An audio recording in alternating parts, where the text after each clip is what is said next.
Welcome to the continued podcast adventures of Superhero Speak. But I think many of the people that love this character and that love superheroes in general have used these stories as inspiration to say, you know what, I'm going to do something good in the world. I'm going to make a difference like my hero when I was a kid. That is my fondest memory of it, because when you're doing comic books, you want them to affect people, right? You want people to care. You want to strike emotions, and I knew that Clone Saga was striking a lot of emotions. Can you imagine Pulp Fiction starring Goofy and Mickey Mouse? I can totally imagine that. I'm sure somebody's written that one too. Quarter pounder with cheese and France, Mickey. What? Boy, ale with cheese. Yeah, I can totally. See? I would watch the hell out of that movie. Yes, I gladly sacrifice up my progeny to you, almighty Marvel beast. But Neil Adams is somewhere going, it's my time. How do you measure success? Hey everyone, and welcome to Superhero Speak. I'm your host, Dave. And John. Oh, no, you do your thing. You do your thing. Sorry.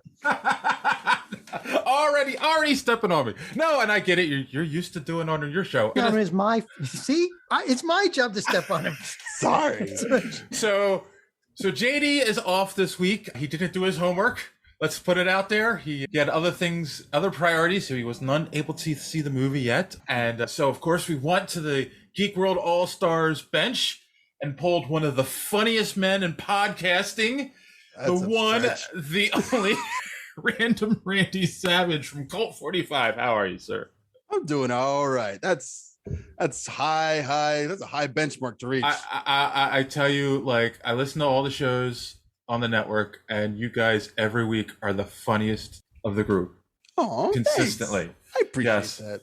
I love when you go off on your logical tangents. Yeah. To try to explain a movie, and Brandon just finally goes like, whatever. All right, let's move on. Fine. That doesn't work. That's not how things work in the real world. I'm like, yeah, it does. They would never send us back to work if there was some kind of major catastrophe. And I'm like, sure they would. And then 2020 happened, and we're like, what? There's a major catastrophe. See what happened? Exactly. So you'll get a chance to plug the podcast, but before we get to that, how are you, sir? What is going on in your life? So I work all the time. So I don't do anything besides podcasts and work. So I saw Shang Chi. I made videos for the podcast. I went to work where I was subbing for a bunch of kids, and then I really feel like I think I got sick, dick fingers. Mm-hmm. Because I didn't get tested, but definitely the same feeling I had after my second COVID shot was the same feeling I was feeling for like 4 or 5 days. And I was just like, This sucks. But hey, I can still go back to work. All right, capitalism. But they didn't make you get tested? I didn't tell anybody. Oh, you're one of those. Okay. I'm one of those guys. You're a super spreader. Yeah. I'm the guy who constantly wears his mask anywhere he goes because he hates people. But if I catch it, you're all getting it. I'm that guy who keeps the zombie bride until it's all like, oh, no, I know the rules, but they don't apply to me when it's important to me. You have plenty of plot armor. Yeah. I'm just going to keep this zombie chick in my little cupboard here and feed her a black guy until, it's not important anymore. Oh, spoilers. Well, we're glad you're doing well and you were able to join us this week. And John, how the hell are you doing? Yeah, I'm doing okay. No funny anecdotes? No. At work, they just told they're still talking about us going back in at some point, but they still haven't made a decision. But the good news is that they redid our cafeteria, so we're going to have good food. They're spending a lot of money just to get people to go back into the office. Yeah. I find that funny because I work remotely. So the company I work for is based in Texas, and I actually just work from home in Philly. Yeah. But of course, I still get all the emails about what they're doing, and like they still haven't opened the office back up. Like they kept saying, "We're going to do it now. We're going to do it now," and then they stop. We're going to do it now. We're going to do it now, and then they stop. Yeah. But one of the things they did is like they changed the break rooms to discourage people from hanging out together in the break rooms, like single serve coffees and all that kind of stuff. Like, get your coffee, get out. Yep. Yeah. So, contrary to popular belief, as a resident of Texas, our businesses hate this. Yes. And hate people standing next to each other. They will gladly put us all on lockdown if they can keep making money off of it. So it's like, I know on the internet it's really like, why is Texas being so terrible at this? Like, no. It's some parts of Texas are being terrible about this. And those are the ones who have the loudest voices. But yeah, it's fine. It's fine. We're not all gonna die. We have to have hope. We have to keep smiling. Yes. Yeah, for everyone else who can't. Exactly. Spoilers. Sure.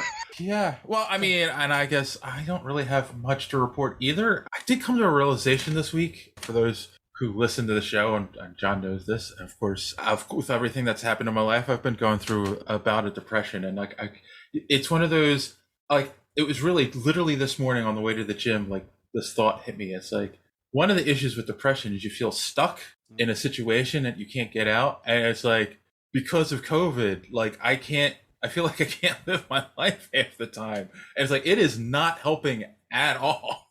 Oh, no, even emotionally healthy people. No, I mean, I'm not talking about us. I'm talking about emotionally healthy people. They like, not you at all, John. Yeah. Hey. Not me either. No. When COVID hit, I was like, we got to stay inside and not talk to anyone forever.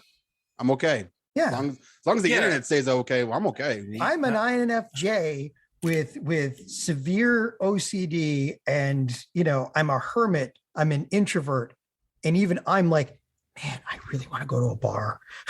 Just, a full bar. It's not even like that. Like last weekend, I went to my friend's house for his birthday, and it was just like there was just 7 or 8 of us there. But just that was like, oh my God, people, I feel human again. Then back to my house for a week, and yeah, I mean, and like, even when I went to see the movie, it was me and my son and 4 other people in the theater, which, like, don't get me wrong, I'm kind of happy about that, but at the same time, it's like, oh, I kind of miss being in a crowded theater with a bunch of people enjoying a movie together. Were they reserving seats like they are here? Well, I mean, they always reserve the 2 seats either side of you. In its defense, it's the second weekend, and I go like to the first showing on Saturday because that's usually the least crowded. And apparently, no one's getting up to go to a 12 o'clock movie on Saturdays right now. It's weird, but yeah, same here. Friday at 11 a.m., no one's there, but somehow people still sat next to me, and I'm just like, "Fuck is your problem?" There's all these seats. Why are you sitting next to me? Why? I got paid for this seat. And I'm like, I don't care. That whole row's empty. Go over there. Yeah. People, they suck. Yeah, whatever. So I left this on the topic list because, I mean, obviously John and I are all caught up on it. I'm curious. I know you've been watching it, Randy. Yeah. So I'm kind of curious what you think of What If and where we're at. Like, because we were talking in the chat how, like, I didn't really like the first 2 episodes, but once it got dark, I'm like, oh, this is getting good. No, and I on the second episode, I had talked outside the chat. I was like, yeah, he doesn't like it, but I'm like, yeah, but he's not there yet. They're not there yet. They're gonna get there. I'm so used to what Marvel does with their shows now that I'm waiting for the 4th episode before I start making judgments on things. Before you figure out which one of them is Mephisto? Well, that, or like when I figure out that, oh no, Iron Fist's dad is the main bad guy, or Luke Cage is like actually going to die or something, or, Charlie Cox his check finding clears, so he's going to start acting. And I was like, but like, I was like, yeah, we're in episode 2 of What If. And I'm like, yeah, they're not blockbusters yet. And I get that we're going to have the Chadwick Boseman suck fest on episode 2. So I was like, yeah, okay. Cause it's hard to like tarnish that. But what I've noticed about it is, or what I've noticed from reading the What Ifs and watching What If so far is like, the idea is that something changes. One element changes in the timeline, but it does not change the character's motivations or like the character's basic personality. Spider-Man always takes grief and turns it into hope. You know, Doctor Strange is always an arrogant asshole, no matter what timeline he's in. Right. And like, the same way where if you read Frank Castle becomes Captain America, he's still Frank Castle murdering people indiscriminately until Cap shows up and like, you know what you're doing is wrong, right? And he goes, oh, yeah, maybe I shouldn't be Captain America. You take this back because this is terrible. And it's like, I expected that. So when I can always say it wrong, T'Challa becomes Star-Lord, I was like, yeah, that's the guy. That is Black Panther being Star-Lord. And it changes how everyone else around him acts, because besides that one guy in Wakanda who was a toxic friend, everyone got better around him. You know, everyone, even Zemo at the end, he was like, yeah, this was not a great plan. And I don't know what I was thinking. Or you mean I still have issue with Thanos. Well, I was talking about it in Civil War. Like, the characters outside of that. And it's like, he changes people as he meets them. And like, I still have issue with Thanos giving up his quest. And by the way, no one has pointed this out. At this point, when he would have met Thanos, he'd already been going to planets and killing half the population. Yeah, he was just wanted the glove, or he just wanted the stones to speed it up. So he still wasn't a good person. So like, but like none of the Ravengers were good people to start with. They were all still pirates and like smugglers. But they mentioned Thanos that was the worst. But they mentioned that in the thing though. The Ravagers, they got rid of a lot of them. Yeah, right? And then so they like a lot of these guys went off, and they couldn't handle this kind of moral change. They still had Taserface. Yeah, I know. But none of those guys seem like real. Like, I'm gonna murder everyone, because they're like, it's baby Groot. Mm-hmm. How are we gonna kill? We could easily crush this thing, but we're not gonna. We're gonna put it in a little outfit and make it one of our mascots. And it's like, those guys aren't murderers. Those guys don't want to murder everybody. Those guys are. If you gave them the right situation, they could be good guys. And it's like, oh, well then most of them, right? And it's like, he becomes the right situation where it's like the same way, but like Darth Vader is like, if you change his motivation, if you give him more time to think things through, he might actually become a good guy. But, you know, Thanos, you're right about the genocide and whatnot, but I don't know. I just feel like that episode, and the fact that every episode so far ends in an apocalyptic kind of way of the entire universe. I was like, oh, well, that makes sense. That Ego wins, and then Hydra comes back at the end of episode 1, and then like episode 3, that universe collapses, and it's like. So I have a thought, and I'm curious what you guys think. I was shocked, like, because they were talking about the T'Challa episode, like that was Chadwick Boseman's last performance, but yet he ends up being in the zombie episode. Yeah. So I'm kind of wondering, would it have been better to save the T'Challa episode for late, since these aren't like linear, you don't have to watch them in order. Would it have been better to save that for later, like after they get real dark for like 3-4 episodes, then lift us back up for an episode, then go dark again? Only to drop you off the cliff. Yeah. Unless, of course, it is linear, because I feel like that's the other thing that we learned in the Doctor Strange one, is that we can interact with the Watcher. If we're in tuned enough, we can interact with the Watcher. We can beg him for help or ask for change, and he can interact with us. And the Watcher is not like, the fact that he has a sense of humor also kind of like is not like an omnipotent God, because in this episode he's like, oof, that happened. I was like, what, bro? I heard somebody mention that in every episode, it looks like the Watcher's getting closer. Like in the first one, you only saw him in silhouette. The second one, you saw him filled, like actually him. And then in each one, you're seeing him getting larger in the background. Right. So maybe we're working up to a point where he actually does what, I forget what his name is. Yeah, Watu, where he actually like steps across the line, right? Yeah. And it's like, there's a like, I don't know if it's Twitter or Instagram, but whoever's posting, like they're posting the branches that are changing in the Loki show, and then deleting them and writing them back in. And it's like, what if zombies? It's just like, and that is changing every time they post. Every time a new episode comes out, that changes a little bit. And I was like, so, and somebody else had pointed out on the internet, it was like, watch as I show you these new timelines, these new realities. And it's like, what do you mean new? I mean, because they're broke, because the singular reality was broken. These are new things that are happening. And it's like, oh, so you haven't been here forever. You are a creation of this break in the timeline. And it's like, oh, okay.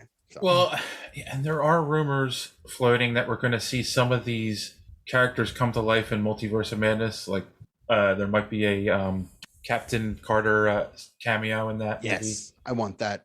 Yeah, I'll take that. So I'm wondering, yes, like, there's a Put good her in that question. tight Are they suit. when they get to the last episode? Is it going to be our reality breaking apart because of what Loki did in the show, and then that leading into Multiverse of Madness? Well, then I also have a theory about that too, because it's like everyone points to what Loki did, but it's what happened while we were watching Loki. Things that are true. He's sitting there, and He Who Remains is like, wait, it's starting right now. Something has broken the timeline, and I cannot change it. And that would be the end of WandaVision, right? And that would be the end of WandaVision. Or Doctor Strange in No Way Home. Yeah. Then and again, I was like, I even posted on the TikTok that we have, and it's like, I honestly feel like, because everyone's like, it's Mephisto, and I'm like, no, not again, not again. It's not Mephisto.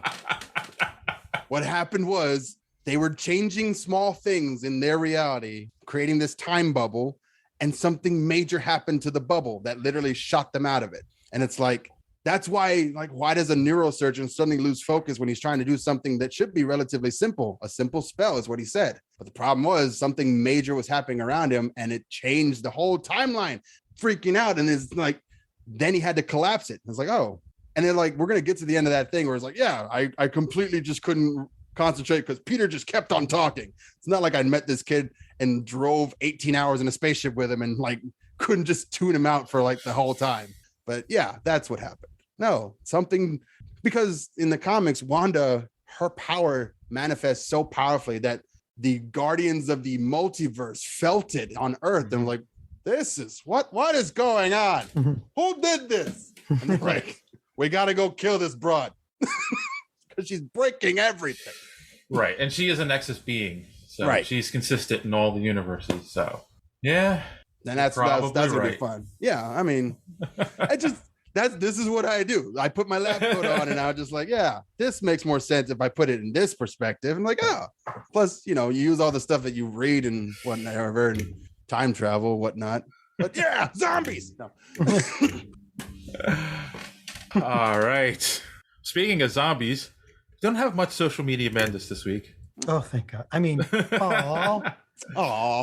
we did get, so we did release the official drawing by Tim Jones of the Teenage Mutant Ninja Bambi. That was pretty sick. JD retweeted it, said, I love this. We didn't get a lot of reaction from it other than, some people were saying they loved it, they liked it. But thanks, Tim. You get your shout out for the week for that. I wish you had gotten it done so we could have used it as the artwork for the episode, but And the other thing was, the only thing that we got reaction, and I've been slacking on social media, I apologize. We talked about Aquaman's new suit, his stealth suit for the Lost Kingdom. And okay. Tim Jones said, if it's a onesie, why does it need a belt? To which Omega Level Nerds replied, no place to put the logo. So this actually made me think. Like, I laughed at that and I thought it was funny, but then it's like, does a superhero, especially in 2021, need a logo on their costume? Oh. Yeah. And you think about it, most Marvel characters don't have like a logo, right? It started with Superman's S, Batman's bat, Wonder Woman's got WW on her chest for some reason. That never made sense to me. Nothing says Themyscira like a W. Yeah. Just put it right there on the chest. Anyone else kind of skeeved out by this? No, on the chest. And Aquaman's always been in his green orange with an A on his belt, which I guess you could argue is for Arthur. Maybe it's a style choice. Maybe Edna just wants to be able to tell them apart. So they're all made by Edna. Is that it is? Is that the secret here, John? Yeah. Who makes them all, right? That actually, I've read a story like that about the tailor. I think that was actually kind of funny because it's like there's a guy in the Gotham City who just makes all the costumes for everyone, and it's like even like somehow Robin's suit ends up there and like Nightwing's suit. Like, yeah. It's been a trope that's been used in a lot of places. There was a tailor in Daredevil on Netflix. Yeah, I love. There's a tailor in Invincible. Yeah, like they keep I forget who came up with it first. I think there was a one in the Batman the Animated Series too. I think that's where I heard it first, was that Yeah. one. So, And then like the Black Lightning he's a major character. He's the tailor, but he designed the costume and the gadgets and stuff. Garibaldi not Garibaldi, whatever his name is. I mean, that makes sense opposed to like the first Spider-Man movie where he had a sweatshirt and a hood on with a spider spray painted on it. Then you just saw him drawing, and next thing he's got a costume that no kid would have been able to make ever. That's what I said. I was like, so when did he get, I guess, spider bites give you seamstress abilities too? It's like, that don't make no sense to me. Especially something that can handle like, road burn and all the materials and stuff. Like, where did you find this thing? There's a sale on nylon at Michael. Well, you wondered what kind of thread came out of his butt. So yeah. Ooh, different webbing. And then they spend a little more time in the Amazing Spider-Man, and then Homecoming. It's just Tony's like, here you go, here's a suit. Yeah, we're just, or sorry, so no more questions. Just take the micro suit and be done with it. Whatever. We're going to explain it the MCU way. Yep. Nanobots. That's how we do things. Nanobots. Nanobots do everything in the MCU. Ugh, well, that's John. That's it for Social Media Madness this week. I feel a great weight lifting off my soul. Till next week, then I'm going to just start posting stuff. And on that note, if you want to know how you can follow along and see that amazing picture of Teenage Mutant Ninja Bambi, here's our good friend D-Square to tell you how you can follow Superheroes Week. Enjoying the show? Want to be part of Social Media Madness? Make sure you are following superheroespeak.com, where you can find all of the show's social media links at the top of the page. While you're there, you can check out old episodes of the podcast as well as some other great content. Check the site often because we are posting some great comic reviews as well as comic book and movie news content every day. Make sure and follow us on Twitter at SuperheroSpeak. And while you're there, check out the rest of the Geek World All-Stars Podcast Network. You can follow them at @stars_geek.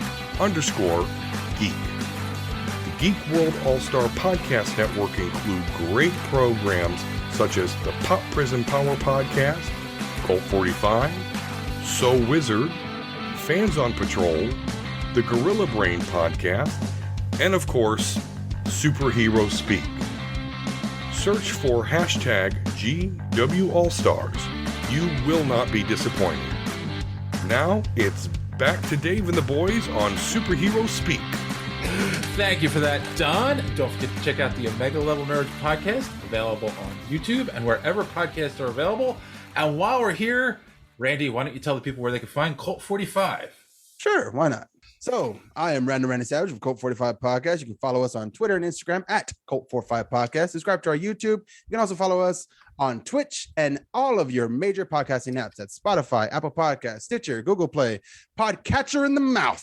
But you can come to Podbean where we love us. And if you want more of us, you can always come to patreon.com/Cult45 Podcast and get yourself an extra episode for $1. Yes, and I'm still waiting for my Patreon pick. Ooh, no, we're not doing that one. Yes. Stargate, right? No, yeah, we're not doing Stargate. Yes, you are. Never. I'll come on and do it with you guys. Maybe December. We'll see what happens in December. December, I just let them all out as a big flush just to try and get them out of like, all right. Well, if our fans are listening and you want to hear Cult 45 do Stargate because they crapped all over the TV show but never saw the original movie. I've seen the original movie. Let us know. Okay. The show.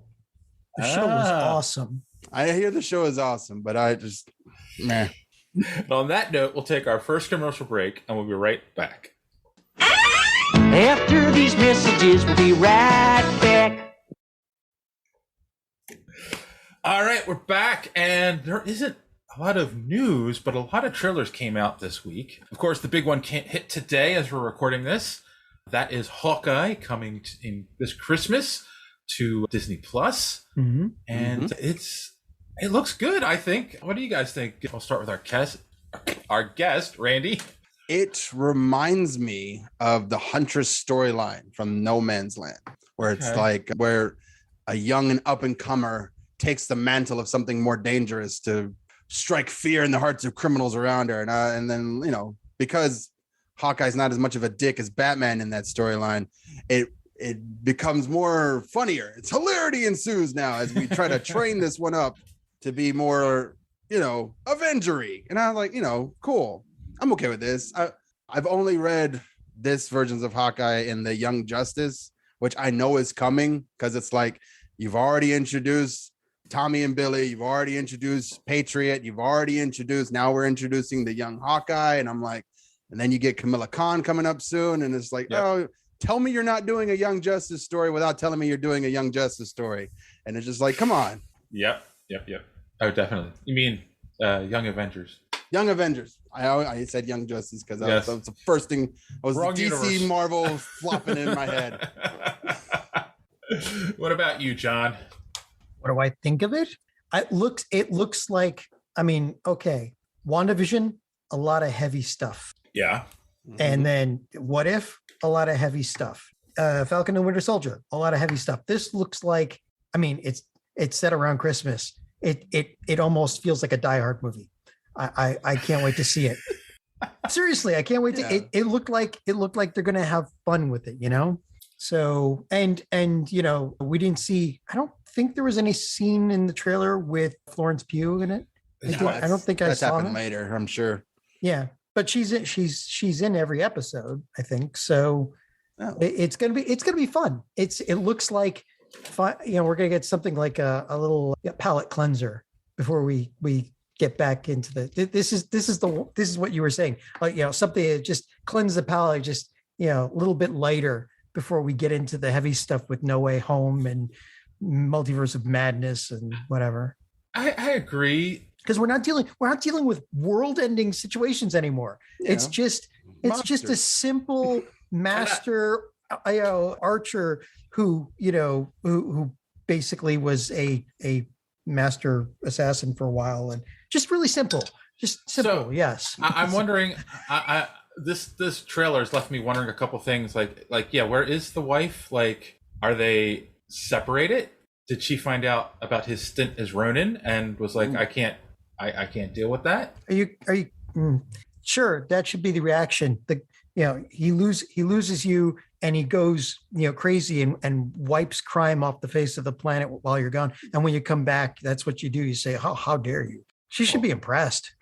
I don't know. I'm just saying, I'm just throwing a possibility out there. Yeah. And then is there going to be a dark undertone about their marriage because he doesn't stop fighting crime and he gives up being Hawkeye by the end of the show and gives it to, what's the character's name? Right. Kate Bishop. Kate Bishop. Yeah. She gives it to Kate Bishop and he walks away from being Hawkeye. And this is a passing of the torch. Sure. Like the last hurrah. Yeah. Right. Jerry Renner is getting old, right? Like he's. Yeah, that was kind of the reason why we're doing all this. Is like we're passing on people. We can't have contracts anymore. Robert Downey Jr. is like hitting. He's already past 50, and it's like. Never mind. Jerry Renner is a strapping young man. He's 1 year younger than I am. Yeah. He's not old. He's not old. He's a young man who can keep doing stunts and flipping things forever. Damn straight. He's much virile and his hair will stay exactly in the same spot. He was born in 1970. Oh my God, he's a year younger than I am. I look old. God. That means when he was doing Endgame and doing all those stunts and everything. Well, I guess that's why he was in a mask. He probably really wasn't doing the stunts. He was my age. Oh, I can't imagine. It's okay. Time passes on. And everyone needs to we're gonna pass these on to the kids. And here. Kid, you take this. You do the thing now. You do the thing for as long as you can do the thing, or until we find someone else who will do the thing for you. But yes, no, I think we're all looking forward to it, definitely, and we will see. Can't wait for Christmas time. Yeah. Then we got a couple of DC trailers for animated shows. One's a movie, one's a show. This week, the first one being the first look at Aquaman, King of Atlantis. Okay, I've said this before and I'll say this again.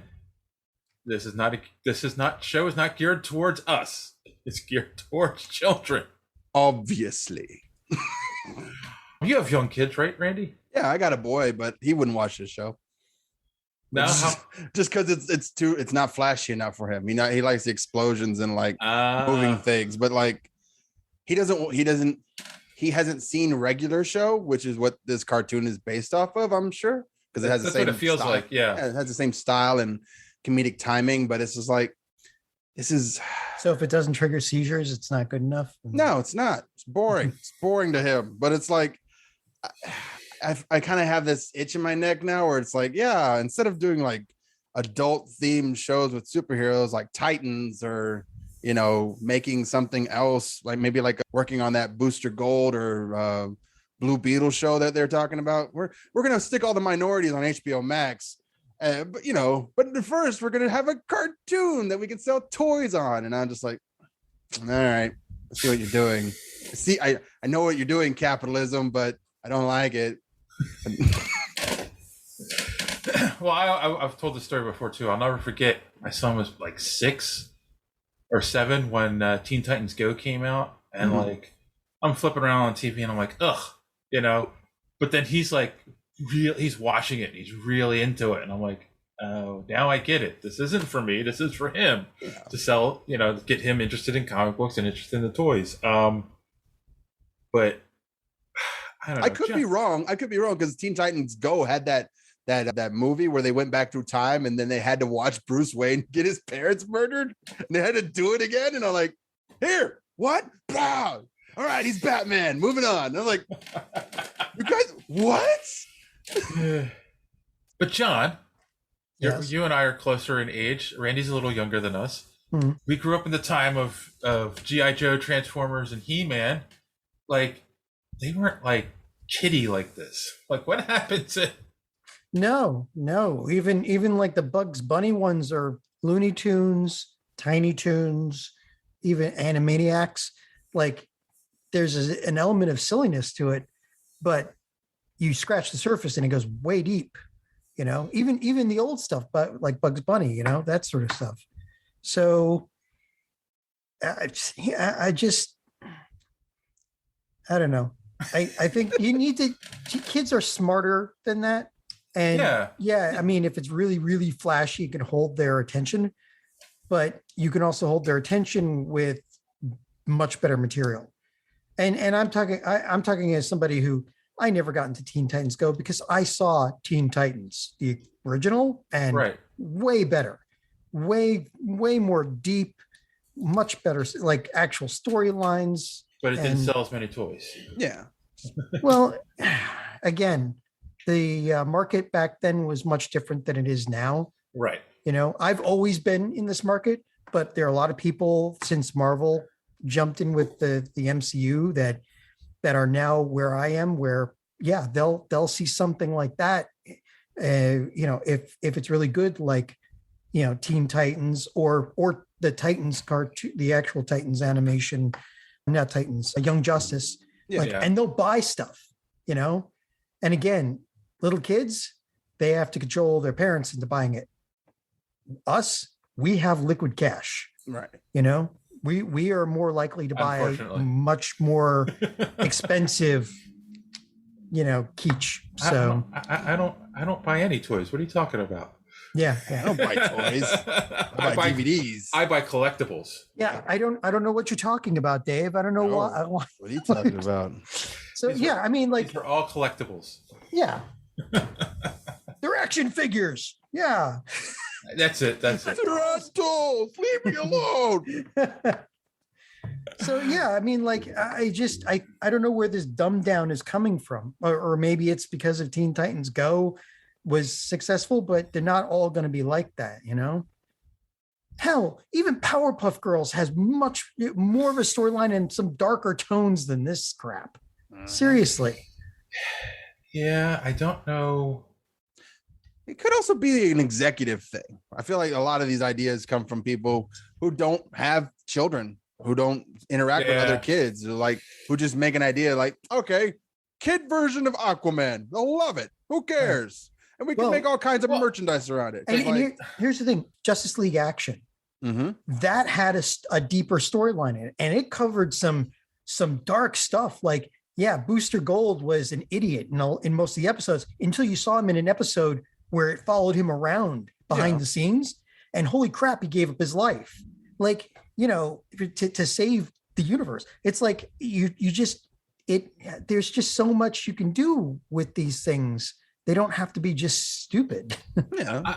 I also find it interesting, growing up in the age of Super Friends, and then oh god, yeah. And Aquaman kind of became the joke of the Justice League at that point. And then of course they made him more badass in the comics, but like people still had the image of Aquaman from Super Friends. And then Jason Momoa plays him, and they really do make an effort to make him a badass again. Mm-hmm. No, I mean, to be fair, I grew up in the age of Justice League Unlimited, where Aquaman cut off his own hand to save his child. Like a badass. Talk about and badass. And then I read the New 52 Justice League, where Aquaman literally summons all the sharks to like, so what's your power again? This. Right. But now it's like, this kind of feels like, oh, well, they're making him a punchline again. Yeah. It's like, because you can't have, he could just, having a slew of singing white women at your beck and call, smelling your sweater, isn't like something to bring the kids in. So it's like, okay, that version's not going to work for selling toys. That is still the weirdest scene in the Snyder Cut. Oh my god. Maybe if we make a version that's more like, okay, he's friendly and he's kind of an idiot. Like Aquaman Brave and Bold, where he's like outrageous. I love that guy. See, again, this is the WB. This is Warner Brothers screwing up another DC property. Yep. Though granted, I know plenty of women that would love to sniff Jason Momoa's sweater. Hey, we can start selling pieces of it and see how long it lasts. Oh hell, I'm curious. I mean, buy a lock of Jason Momoa's hair wrapped in sweater, $49.99. You've heard it here first. $49.99. Yeah, you've heard it here first, folks. John is now curious. Anyway, hey, he's a handsome man. It's okay. It's all right. We got a love connection going on. Anyway, you do you, guy. Yeah, you can find love wherever you can find it. I don't discriminate at all. Oh, okay. So we go we go from the goofy Aquaman, King of Atlantis, to the newest DC animated movie coming out, Injustice. A complete 180 in tone as well. Now, okay, so first off, besides me, has anyone played the video game? Nope. Yeah. No, John? It's basically an excuse. They needed an excuse to have, superheroes fight each other in a video game. And it's like, okay, Joker kills Lois Lane, destroys Gotham. So Superman decides to start, killing criminals. It's an Elseworld story. Yeah. Yeah. So now they're making it an animated movie. It's literally an Elseworld story. So John, did you watch the trailer since you didn't play the game? What did you think? Yeah. It'll be interesting to see it. Like, I've actually on YouTube, they've played all the cutscenes for Injustice, and I've watched them, and they're interesting. There was a Justice League Crisis on Two Earths. It was a DC animated movie that did a lot of this, and they also did this pretty much in Bruce Timm's Justice League Unlimited. Justice Lords. Yeah, the Justice Lords. So, and in Crisis on Two Earths, it was pretty serious, And the CW had the whole version of this in their Elseworld stories. So, yes. Yeah. So it's like. So yeah, it's like it's been around for a while, the idea, and yeah, I'll be interested to see it. A lot of the animated movies have been hit or miss lately since they moved out of the Bruce Timm universe. And like Red Sun was good. The Killing Joke was bad. It's hit or miss. Hush was or Hush, not Hush. I'd have to look it up again. There's Long Halloween. Yeah. Yeah. No, Long Halloween, I think is coming out. No, is it? We reviewed it on the show, John. Right. No, I thought you guys are doing the Dark Victory next, right? Right. Yeah, but I'm talking about the animated versions. Oh, yeah. So No, you remember you were waiting for disc 2 before we would review it on the show. Yeah. It must have been Hush that I saw. Like it's some of them are so bad I can't remember watching them now. No, it's like fair. it. So and then All Star Superman was awesome, like one of the best out there. So I'll buy it. Because at this point I have the entire collection. I might as well have this one too. Watch it, and then we can review it. I can give a quick review on it because why not? And are you excited there, Randy, for this? So I saw the trailer. I had to make content for my the YouTube channel, and in mine, I tried to keep them down to 3 minutes. It ended up being 9 minutes, so I had to cut it down a lot. But these are the 6 minutes that I didn't put in there. This is lazy. This is lazy. This is you're recreating animated footage of things you've already recreated. You already have this. Like you said, there's a 3-hour version of this on YouTube already you can watch. You could read the 7-volume version of this, in comic form. Yeah. And like where Constantine teams up with Trigon to defeat Superman. Come on. That would be a more interesting story to watch. Yeah, the animation doesn't look great. You didn't get Mark Hamill, you didn't get Kevin Conroy, so I'm definitely not coming. And it's just like, so what is your draw here? What is this besides you just made things to be making things that you did for this? Because it's like, yeah, the DC animated stuff is getting kind of where it's like, if you don't start putting in big stars like the Jensen Ackles was the reason why I wanted to see The Long Halloween. That was the only reason I wanted to see Jensen Ackles play Batman a little bit. Right. But I still haven't seen it because I have no draw to go watch it. The Hush thing, that's one of my favorite stories to read. But now I keep hearing about the animated thing and it's like, oh, it's not as good, And I'm like, how did you mess up Poison Ivy using Superman to fight Batman and make it bad? What did you do? Yeah. What did you do? So if you want to see a good version of that, Justice League Crisis on Two Earths, it was put out in February of 2010. And, it's still within the Bruce Timm universe. So you have, the same guy playing Superman and Batman and, all those voices are the same, the ones that everybody recognizes now. I'm just like, watch the YouTube thing. If you really want to watch an Injustice thing, it's much better. And it's like, and it goes on forever. And I get why they're doing this because they're making things. I don't understand the DC animated movie thing. Like, I think they're trying to do too many. Like, they should slow down and maybe do one a year. Well, they're not putting them out because they're putting out good stuff. They're putting them out because we need this on the bottom line this quarter. Yeah, we need content more than anything else. We need stuff to sell. It's I get that, but give us. I think. And I guess people are buying them, but if we stop buying the garbage, maybe they'll make better movies. Like one of the issues with The Long Halloween, I hadn't read Dark Victory until we just did it on the show last week, and I read Dark Victory, and I'm like, oh, now the animated movie makes more sense because they took elements from both stories and put them into the one movie, and it's like, well, now you can't do Dark Victory. You can't follow up Long Halloween with Dark Victory. So what was the point? That makes me sad now. Yeah. I was like, oh, okay, well, I definitely don't want to watch it now. It's like, oh, okay.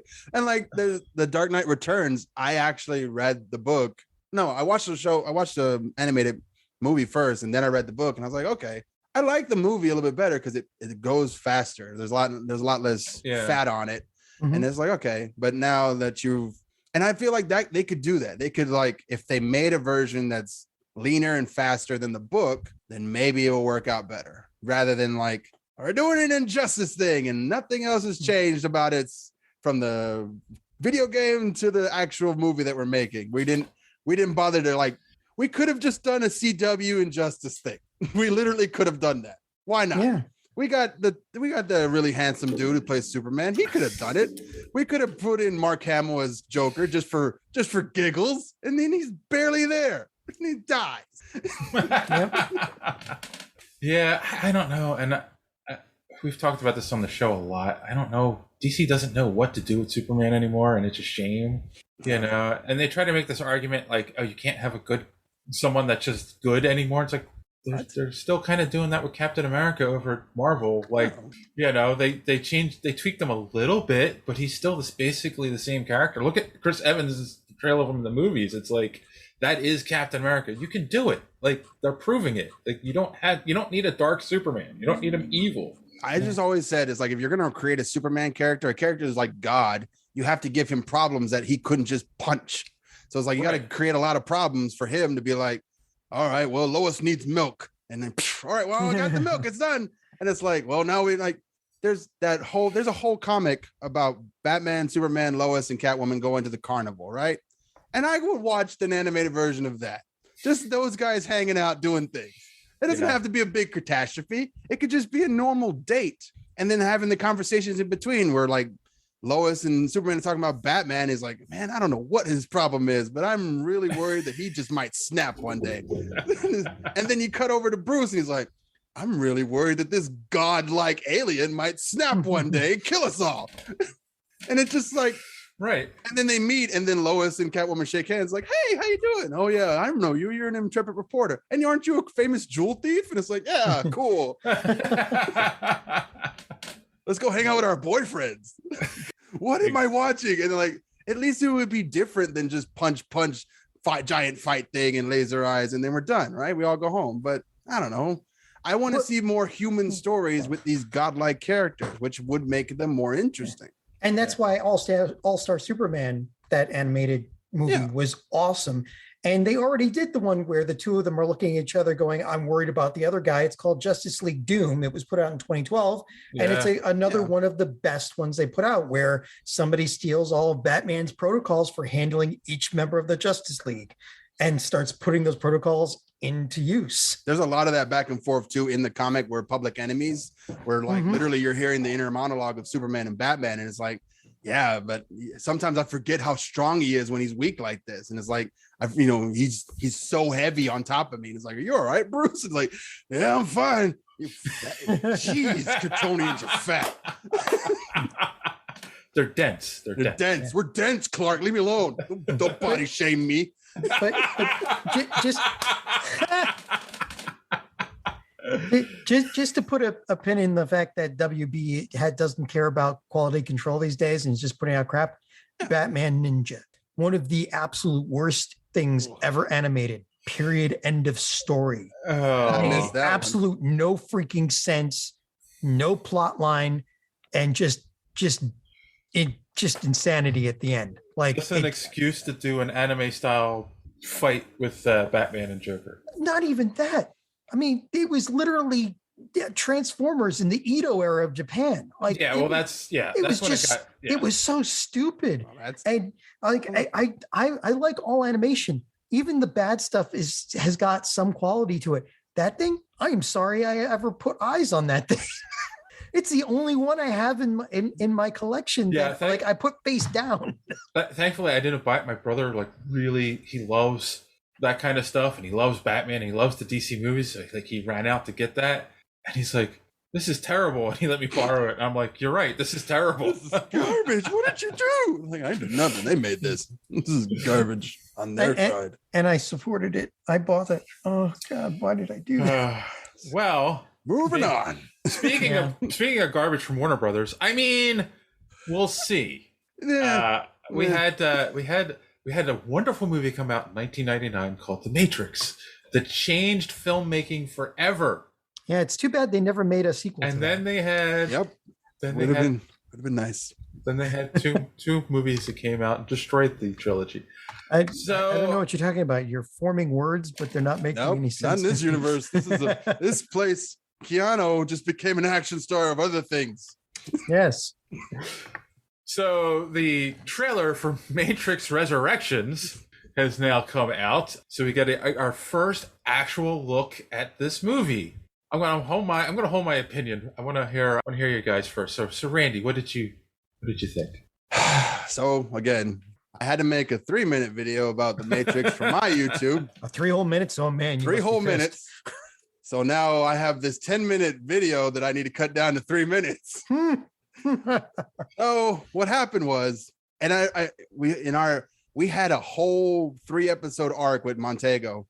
Yep. Watching all the Matrix. And I was like, I could teach a class about the first Matrix movie and explain why the last 2 Matrix movies are basically just redundancy. There's no reason for them. They don't need to exist. So now we're here at Matrix 4, and I have questions. I have more questions than I have answers, but none of my questions can fill a whole hour. So it's like, so how are you going to fill an hour with any of the kind of questions you could come up with? And so then my brain was like, well, you know how they're going to do it. It's going to be a lot of slow-mo. It's going to be a lot of action stuff. It's going to be a really attractive Asian character that's going to just obscure the plot holes. Jessica Henwick, who can wash some of that Iron Fist stink off of her. Yeah, I mean, whatever. She was the only reason I watched Iron Fist. And then, she's the only one there who actually practiced the stunts. That's fair. I was just like, we were talking about like, we can't do Iron Fist anymore, not after Shang-Chi. And it's like, sure we can. We can keep one character and everyone else can just get washed away. Nice. And it's like, yeah, we'll keep the one character with the cool sword and then we'll see what happens. But Matrix 4, just like, I don't care. I don't care. I don't care enough about these characters from 20 years ago to be like, oh, they're back. Yay. No, I don't care. I wanted you guys to finish the movie and be cool with it, be done with it. Because unless they're going to talk more about the prison that we've kept ourselves in through technology and medication, I guess is what they're going for, where it's like, yeah, we're still stuck in our Matrix bubble where we cannot really see the forest for the trees. And we're constantly just working to like help this machine, this industrial complex out, and then kill ourselves slowly while we do it. And there's no reason to make this movie. There's no reason to go back to be like, we're still stuck in the Matrix. There's nothing we can do about it. Capitalism has won. They're still bleeding us dry until we're dead and using our bodies to feed the other worker bees. There's nothing we can do about it. I don't know. I just, 3 out of 5. And that's the way it'll probably come out, What about you, John? I smell soft reboot. I think they're going to soft reboot this. Like, yeah, as far as I remember from the Animatrix, it's in canon that after what happened in Revolution, that all the humans were stuck in Zion and they were supposed to stay there, and that was it, and that was the treaty. And it's in canon that they overpopulated, had to start. They went to try and start a second city, and the machines finally wiped them out. So, like, where does this go from that? I think they're just going to soft reboot it. I think they're going to bring this. It's called Resurrections. They're going to bring Neo and Trinity back. I don't know what the storyline is going to be at this point, really. I mean, like, once they come out of the Matrix, are they going to finally shut the machines down? Is that it? I don't know. But like, between all the stuff that's in canon, Animatrix and the crap last 2 movies, there was nowhere to go from there. None. They killed everybody off. I mean, so this is going to be like a Friday the 13th soft reboot, So lightning bolt brought them all back. Yeah. or their consciousness was stuck in the Matrix, and there's nothing that stop the machines from giving them new bodies. So my thought about the plot was going to be, because in the third movie they were talking, or second movie they were talking about it, Zion was dying. It was running out of food and water already, and adding more people to Zion at the end with releasing everyone would just accelerate that process. They were already running low on resources. Right. And that's why that Hammond guy was down there looking at it like, I don't know how we're going to keep the water to feed the 1 million people we have in here and then add another 500,000 on top of that. And it's like, well, eventually the machines will realize this and be like, yeah, we'll let you all go all at once. And then those who want to stay can stay and build in this utopia that we've created, or you can go outside and play with the rest of the kids. Mm-hmm. And it's just like, the rest of the kids who are eating each other now. So it's like, I think because Neo is a part of that Matrix code, which is, it's part of the equation to keep everyone happy, there has to be somebody who wants to get out, and keeping that guy docile keeps the Matrix running. So as long as he's fine with his blue pills, he's okay. But then one day he's just like, I'm not fine. I'm unhappy. I want to find love again. And then he finds that one person, that instant spark, and it brings it all back to him. And he's like, oh, I can have love again. And then that's when oh crap, we got to go kill the sad man. Someone kill the sad man. Right. Because in canon, Yeah. All the ones before him had picked saving humanity over their love. Right. He's the only one that picked Trinity over everything. And the machines couldn't figure out why. It was like, Right. are you insane? Why? Even for the collective good, you should make this choice, this rational choice of saving everyone and sacrificing this one person, she's gonna die anyway, no matter what you do. She's gonna die from old age, from starvation, from disease. In here, she'll be immortal, but out there, she's gonna die. And then he's like, no, but she won't be the person I fell in love with exactly in here. Right. And it's just like, I don't get it. you. And- I and get understand. you, dum-dum. And just to put it, just to add, again, it's called Resurrection. Right. I was saying they could give him a new body. They already know that they can transfer a personality code into a human body because of what's his Smith. face? Because of Smith. Because Yeah, Smith Smith. transferred his code into other people's brains. Yep. That was something they figured out. It's like, oh, so this virus that he built, we could establish a base code Right. on that, and Trinity could be the new Smith. Yeah. I mean, that was my initial issue, is that Trinity, Neo, and Morbius all died. Well, Morbius died in the video game. But Yeah. that's another story. And that's canon, but no one's the 5 people who played the video game knew it.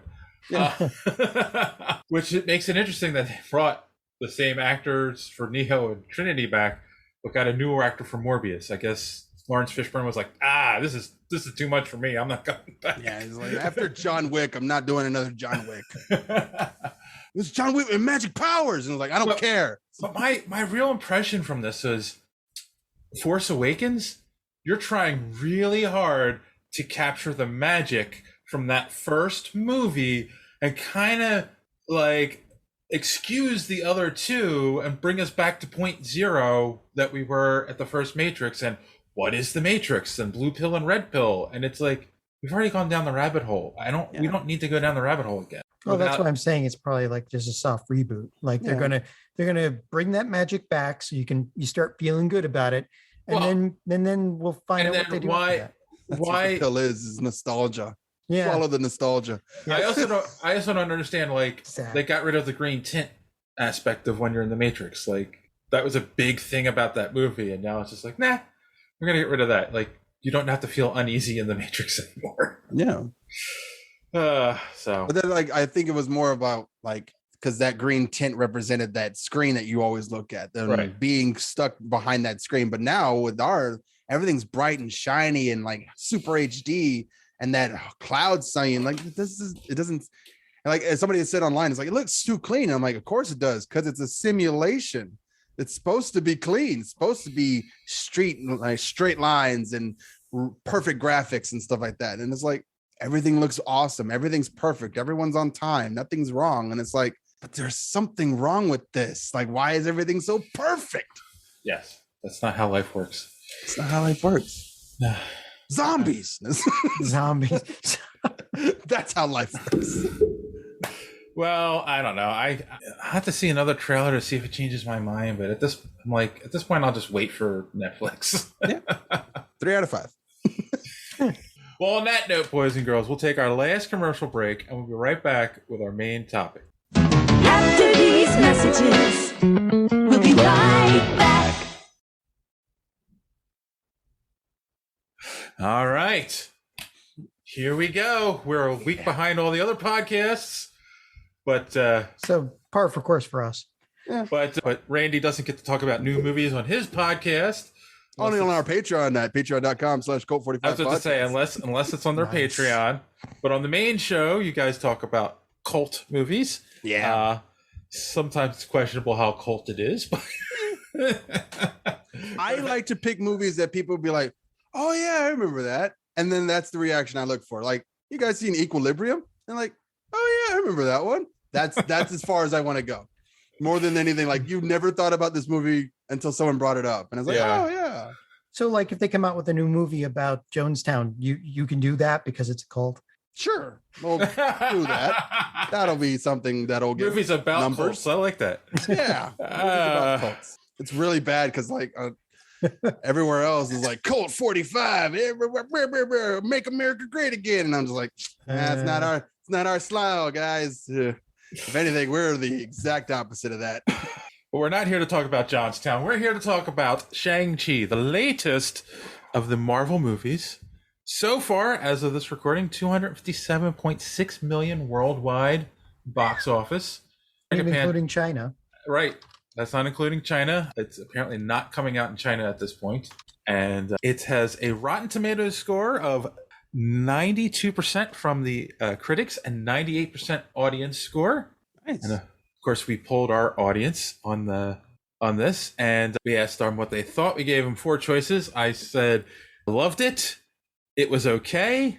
Worst Marvel movie. And who's Shang-Chi? We got 0% worst Marvel movie. It's like, come on, Thor: The Dark World's still here, guys. Come on. 6% said it was okay. 12% said Shang-Hu, and then 82% said loved it. So obviously, people are enjoying this movie. So let's see. We got Royally Rumbled said we loved it, and Ziggy said so great. Cool. So all of that saying, let's go around. Let's give our initial non-spoiler reactions to the movie. We'll start with John, since you saw it first when it actually came out. This doesn't feel like a Marvel movie, except a little bit at the end. This feels like a good karate movie, like, you know, a good old like spaghetti Western type. Everybody was kung fu fighting action film. And it was glorious. It was just glorious. Of course, it is still a Marvel film. And so there are so many Easter eggs in this that's leaving us all scratching our heads. Like, hey, Wong, how you doing? We'll get to that. I know. I mean, that's in the trailer, so it's not like it's a spoiler. But yeah, I mean, like, I loved it. I want to see it again. You know, Randy, I have been to the movie theaters 3 times this year. The first one was for Spiral. The next one was for what was it? There was another movie we did, not Spiral. Must have been great. It was a great movie. I definitely saw it, and I definitely remember it eventually. And it was this movie, Shang-Chi. And yeah, I have been terrified to go to the movie theaters because of, you know, COVID and whatnot. And it was so relaxing and so much of a weight off my shoulders to be in a movie theater again and watching something so funny and action-packed, and just, it was nice to see that Marvel big and brass, like, you know, just coming at you again. And that was a normal theater, like normal size. And then I spent a couple days and I dropped another $12 to go watch it in IMAX because I wanted it bigger. I wanted it in my face. Yeah, because you're right. Besides the end and the big Marvel logo in the beginning, this is true to form kung fu action film. Like, this is an episode of Dragon Ball Z that met a movie of Jackie Chan and had a wonderful love child. And then they met like some kind of Avatar, The Last Airbender, you know, really hot goth chick, and just had another super kid. And this is that super kid right here. much better than the Dragon Ball movie, which, you know, much better than that garbage movie. I'm talking like all the warm fuzzy feelings you feel for Dragon Ball, that's in this movie. There's literally a scene, it just like you're watching Goku, and I'm like, what? Yeah, I will say that it's very enjoyable. It's very good. I mean, it's funny because there are people that are like, oh, this is the best Marvel movie ever, and I'm kind of feeling like, go that far. I was about to say, I'm not going to go that far. It's very good. I would put it in the top 10, maybe top 8. I'm still partial to the Spider-Man and Cap. But I also kind of feel like that's a residual of like not going to the movies for so long. So you go and see a spectacle like this, and like, it's so amazing. I mean, Joey, my God, like, he was like creaming all over this. And I also can understand if you like kung fu movies, like, yeah, like definitely there's an appeal there as well. Yeah. And it's also, I'm going to say this, there's parts of it that are very surprising. Like, I said this when we looked at the trailers. At the first one, I just felt like this was a kung fu movie. The second trailer, I'm like, okay, now it feels like a superhero movie. And then by the time you get to the third act, well, we'll get into that. Yeah. So on that note, if you have not seen Shang-Chi yet, I recommend that you turn this podcast off, you go listen to it, continue, and then come back and hear all the spoilers. If you have seen it, keep listening. And if you don't care, well, here we go. We've gotten that out of the way. All right. So what shocked me is by the time you get to the third act, it's then a fantasy movie, like Chinese legend fantasy, like totally unexpected knights and armor and dragons. And I'm like, where did this come from? I was not expecting this. This is really cool. Yeah. But okay, I want to say something before we get too deep. And it's something that's been bothering me. When we walked out of the theaters, me and my son, like I said, there was 4 other people. It was a mother and her young son. Like, they were gone. They didn't stay for the after credit scene. It's like, oh, you've never seen a Marvel movie. Come on. We've been doing this for 10 years, guys. Come on. And these 2 guys, I would say they're like in their like mid-20s, right? Mid to late 20s. And we're all, the 4 of us are walking out of the theater at the same time. They're behind us. And the one guy turns to there and goes, oh, that was almost as bad as Black Widow. Oh, it's just terrible. Me and my son looked at each other like, what? What movie was they watching? What movie? Were they asleep? Well, here's my question, right? Like, great movie, great character introduction, but is the Marvel formula starting to get old? To normies. Story to normies. I mean, why does it, like, it's the same storyline it's the hero of 1,000 faces. Okay. It's the same one we've been listening to for 1,000 years. It's right. Like, I agree. What? I mean, fine. The Western motif is about to catch up on us. Okay. So we're going to run out of, but the thing about the Marvel movies is like the best ones aren't superhero movies. They're something else pretending to be superhero movies, like Captain America and the Winter Soldier, spy thriller being a superhero movie. Shang Chi, kung fu fantasy, Dragon Dynasty Warriors, Marvel movie, and it's like no. My son, first thing he said is like, "Wow, that felt like a Jackie Chan movie." That's why I chose the Jackie Chan movie for the episode we did, the parallel. Yes, because I knew it felt like a Jackie Chan movie. Yes, yeah. So exactly. I mean, as long as the movies, as long as in the future with Shang-Chi, as long as they're continually doing more of the bus choreography, we're good. Oh. I don't want it to completely devolve into the last way. Right. As long as we're not doing Arrowverse martial arts in our major motion picture, we should be fine. So I'm going to say this. I still say, I mean, and people can fight me on this, I don't care. I still say my favorite superhero movie of all time is Spider-Man 2. And one of the reasons is the subway scene with Doc Ock and Spider-Man, right? Or the elevated train, whatever. The bus scene is a very close second to that scene for me right now. Like, that was amazing choreography, well done. I want to know how much was practical and how much was CGI, because it's like, it looks really good. I like that same scene, but for a different reason, where it's like, I like the end of that scene where all in New York is standing between him and Doc Ock. And it's like, if you want Spider-Man, you got to go through me. And I felt those same kind of emotions, like when Sean's in front of his dad in front of the dark gate. She's like, she's not back there. Mm-hmm. As much as I want it to be true, she is not back there. Please, for your family, you need to stop. And it's like, and that moment, just like he was so ready. Like, and then they have another cool fight. And he's like just powering over that Kamehameha. And I was like, ah.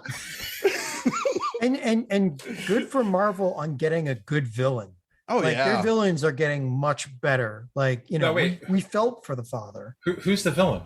The father. Well, technically the Mandarin, right? Technically. Yeah. I thought, isn't it what did they call the demon? What's the Soul Sucker? The Soul Sucker. The Mega Soul Sucker? Yeah, but they kept calling like the Dark One or the one the dark. Oh, the one from the Dark Dimension? The one from the Dark. You mean the thing that's tied to Galactus, right? That it's literally canon that it's tied to Galactus. Yes. That's the thing that shattered the Enron crystal, which then rebooted the whole universe. And the only other person to survive it besides that thing was the guy who became Galactus. Oh, yes. Information. Yes. So that thing might be a much bigger problem going on at some point. Or they may have just used it as a one shot. I don't know, but it could possibly come back because it's on the same level as rings are calling to somebody. The rings are calling to someone. Yeah, it's on the same level as a lot of the other dark. Was it the Shadow Lords or whatever? Right. What's the Fear Eaters? I forget, like not Mephisto, but in all seriousness, not Mephisto, but who's the one? Who's the guy who like invades people's dreams and eats their food? Nightmare. Yeah, that thing's a contemporary of Nightmare. Like they're it's only a little bit lower level apparently than Nightmare, even though it's been around since the dawn of that universe, that entire multiverse, basically. But the other great thing about the bus scene is it's so early in the movie and it establishes the tone quickly. Mm-hmm. You know, you're not Dweller in the Dark, by the way. Well, that's it. Dweller in the Dark. That's what they. Yes, but darkness. Yeah. So yeah. Again, it sets the tone. Of course, you know we're calling him Sean still at that point, but I love that it wasn't. I will say that, like, I was kind of expecting a more of an origin movie where he would be like learning some kung fu. I love that. Like, no, he's already a master, right? He's already established. Like, he's hiding that from his friend Aquafina. I can't think of the character's name. Katie. He's hiding that from Katie until his dad's soldiers come to get him, and then we get that amazing scene, and then it's like, oh, I have to go find my sister in China, and it was like, I'm going with you. Who here would let their friend go with them in that situation? Well, they're best friends, and she can drive like a maniac. So. Yeah, it's like she's as bullheaded as like he is, if not more so. So it's like there's no way she's not coming. And then like the whole thing's a vanity trap, and I'm just like, oh, I can't believe you. Like, I figured it out. I found you, sister. Like, I wasn't looking for you. What? Oh no. Yeah. I'm a dumb. Yeah, I kind of like which add to the character, because he's like, I'm a great martial artist, but I'm not entirely very intelligent. It's like I'm not a super genius. I just fell into this really easy trap. He should have realized when he was in Underground Fight Club, like it's not like he spent like 18 hours flying there to be like, she really sent you a postcard? Like, yeah. Which gets to the most confusing scene of the entire movie. And it's okay. So we're now at the point where they can just throw weird stuff at us in an MCU movie. We accept it because we were like, they're going to eventually pay this off, right? And we get Wong fighting Abomination, who we haven't seen Abomination since Incredible Hulk. And then it seems like, oh, they're actually working together. It's fake wrestling type fighting going. Or training. Yeah, that's what my son kept saying. Like, Wong is training Abomination for something. Yeah, and when they opened up use the sling ring to open up a portal, it looked like that they were going back to that big prison in the water, to the raft. Yeah. But maybe Abomination's being trained for the Firebolts or whatever, or Thunderbolts. Yeah, possibly. Although I don't know how they would have gotten Wong to do the training, but like obviously they've been doing it for a while, so because they're like friends. I feel that they're putting together like a Dark Avengers or a Thunderbolt, but why would Wong be involved with that? Exactly. Yeah. I like it's more. I feel like if that's the case, because in my mind it was going to be, I was like, they should do an Agents of Atlas show now, because it's like we're having more Asian American characters and stuff like that, and we still have, Daniel Park just sitting out there waiting for more to do. And I'm just like, come on, it'd be so cool to have him to come from WandaVision and then lead a team of like minority characters to fight crime and punch evil. And we can finally bring back, Chloe Bennett from Agents of S.H.I.E.L.D. and like, oh, Quake was here the whole time. It's canon now. Mm-hmm. Yeah. I wouldn't mind that. Yep. They could have done a Heroes for Hire. They could have done a lot of things. It's not over yet. We can. No, that's true. We recasted everyone else. Charlie Cox, the only one. Charlie Cox and Kristen were the only one who re-signed with Sony or Marvel to recast their same characters. So it's like, the guys. I know.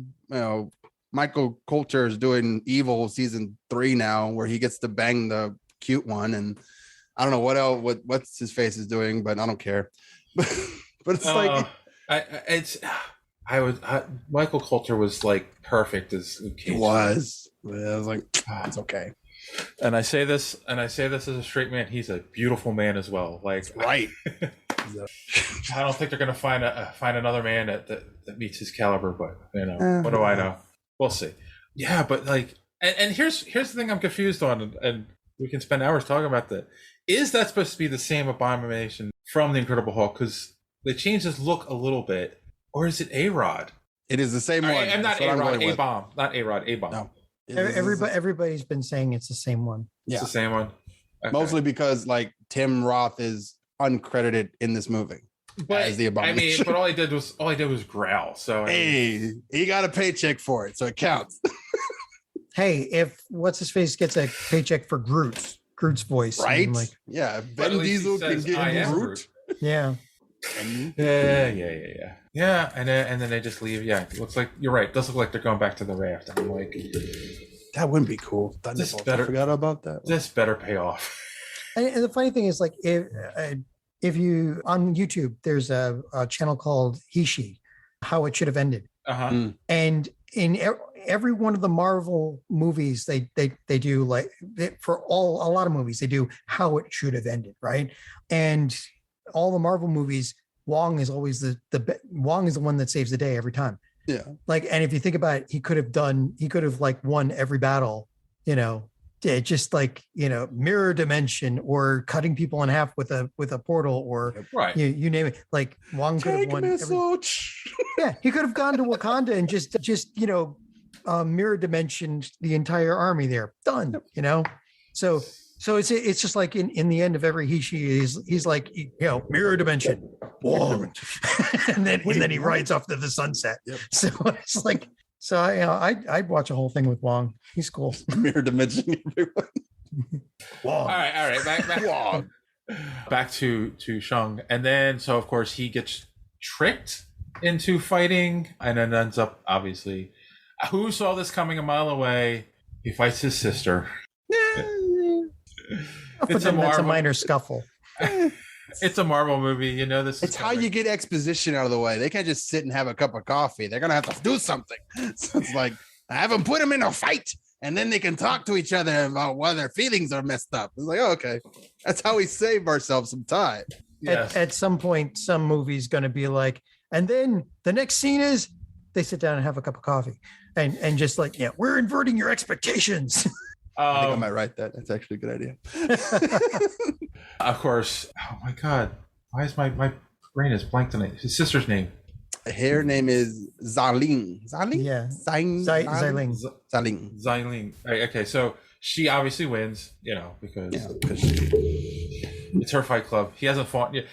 That's another thing. I'm not a kung fu master. No one's a kung fu master here. I took a couple of classes when I was younger so I can critique things.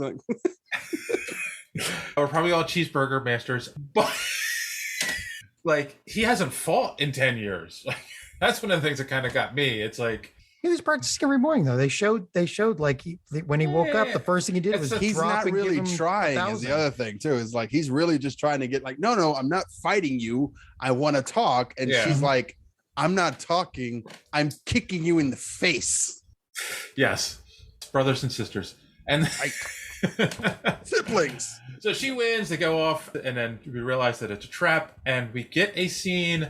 She runs away, but then comes back to save them. But we get a scene that I have seen in a Jackie Chan movie, and that, of course, is the fight on the scaffolding, the bamboo scaffolding on the building. And I have seen that in at least one Jackie Chan movie before. If not a dozen of them. Because it's like, every it's like, do they still use bamboo to build skyscrapers now? And I'm just like, I guess. In China, it's cheap. It's a quick renewable resource. It's strong. It's strong, but it's not like 20 stories strong. I mean, yeah. And I'm just like, okay, well then I didn't think that hard about it when I was watching it, but now that I'm looking at it, I'm just like, I don't know about. Why wouldn't you just switch to aluminum? Mm-hmm. But it's like, you know what? I don't care. Because it's reminiscent of like you said, all the Jackie Chan movies, all the kung fu movies that involve bamboo fights off the side of a building, or literally that scene in Rush Hour where he did the same thing and like bent the thing over, or what was that? There was Police Story 3 had that scene where he was fighting and bending the bamboo and smacking the guys back and forth, right? And it's just like, or Kung Fu Panda. Or Kung Fu Panda, where he did the same thing. Like, Yes. Yeah. I mean, and again, I think that's where my son and I were basically like, yeah, this is a Jackie Chan movie. Yeah. No, but I mean, it's a good fight. I mean, I think, there's a little bit of the Marvel element thrown in where they're throwing explosives. They're not just throwing stars or arrows. They have explosives on them because this is a comic book movie. We're not just a kung fu movie, people, which is probably a very important element to keep in mind when you're watching this. And then, of course, Daddy shows up, and I don't know. I mean, I understand we're moving the plot along, but like, he didn't really he was just like, okay, I'll go with you. It kind of felt like he didn't try to run or anything. Just yeah. I don't know. What did you guys think of that?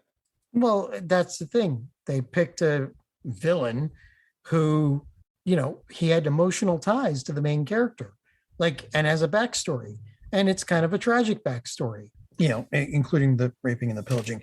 Very tragic. Yeah. But it's and this kind of story's been done before. He met the love of his life. He changed for her, and then she was tragically taken away. And of course, he much more than backslid, right? And now he's going through trauma. And the problem is that, he's powerful enough that he doesn't have to listen to anybody who's trying to help him through that trauma. So, what do you get out of that? Soul-sucking demons using you. Unfortunately, I'm not that powerful. No. But the thing is,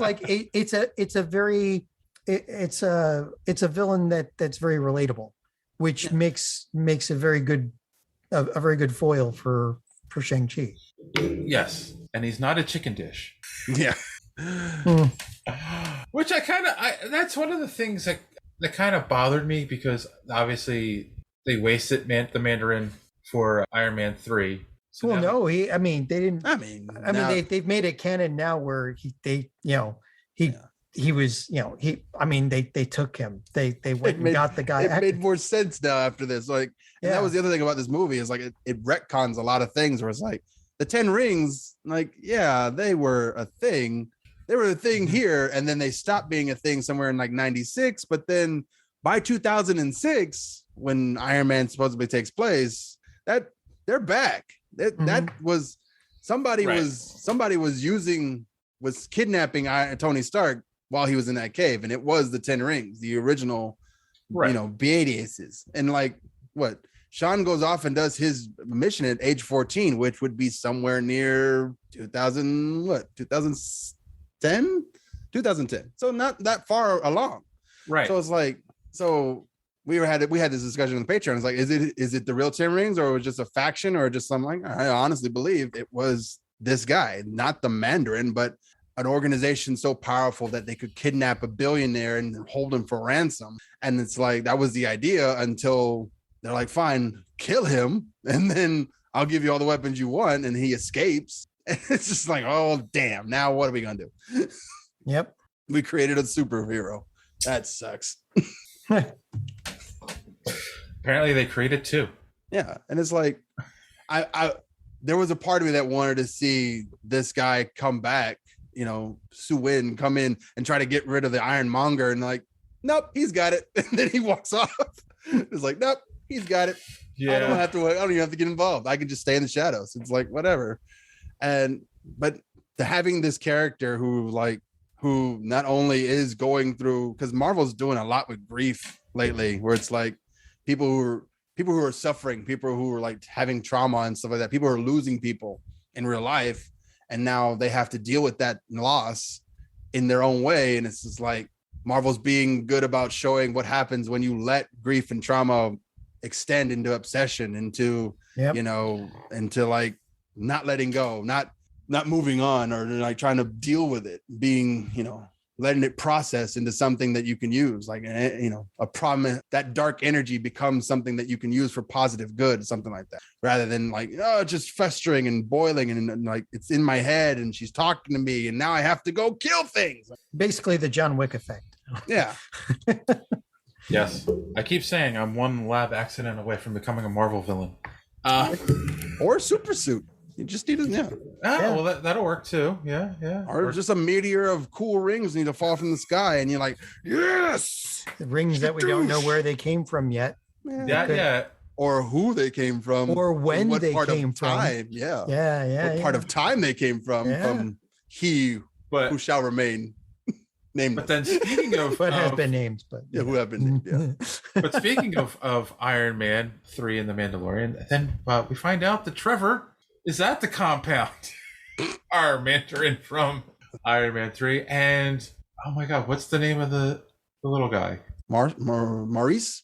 Everyone wants a Maurice now. Everyone's new favorite character.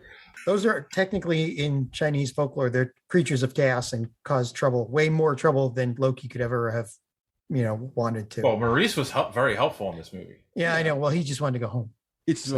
He had a purpose to go home. That was it. Like once he was there, he's like, I don't care what happens.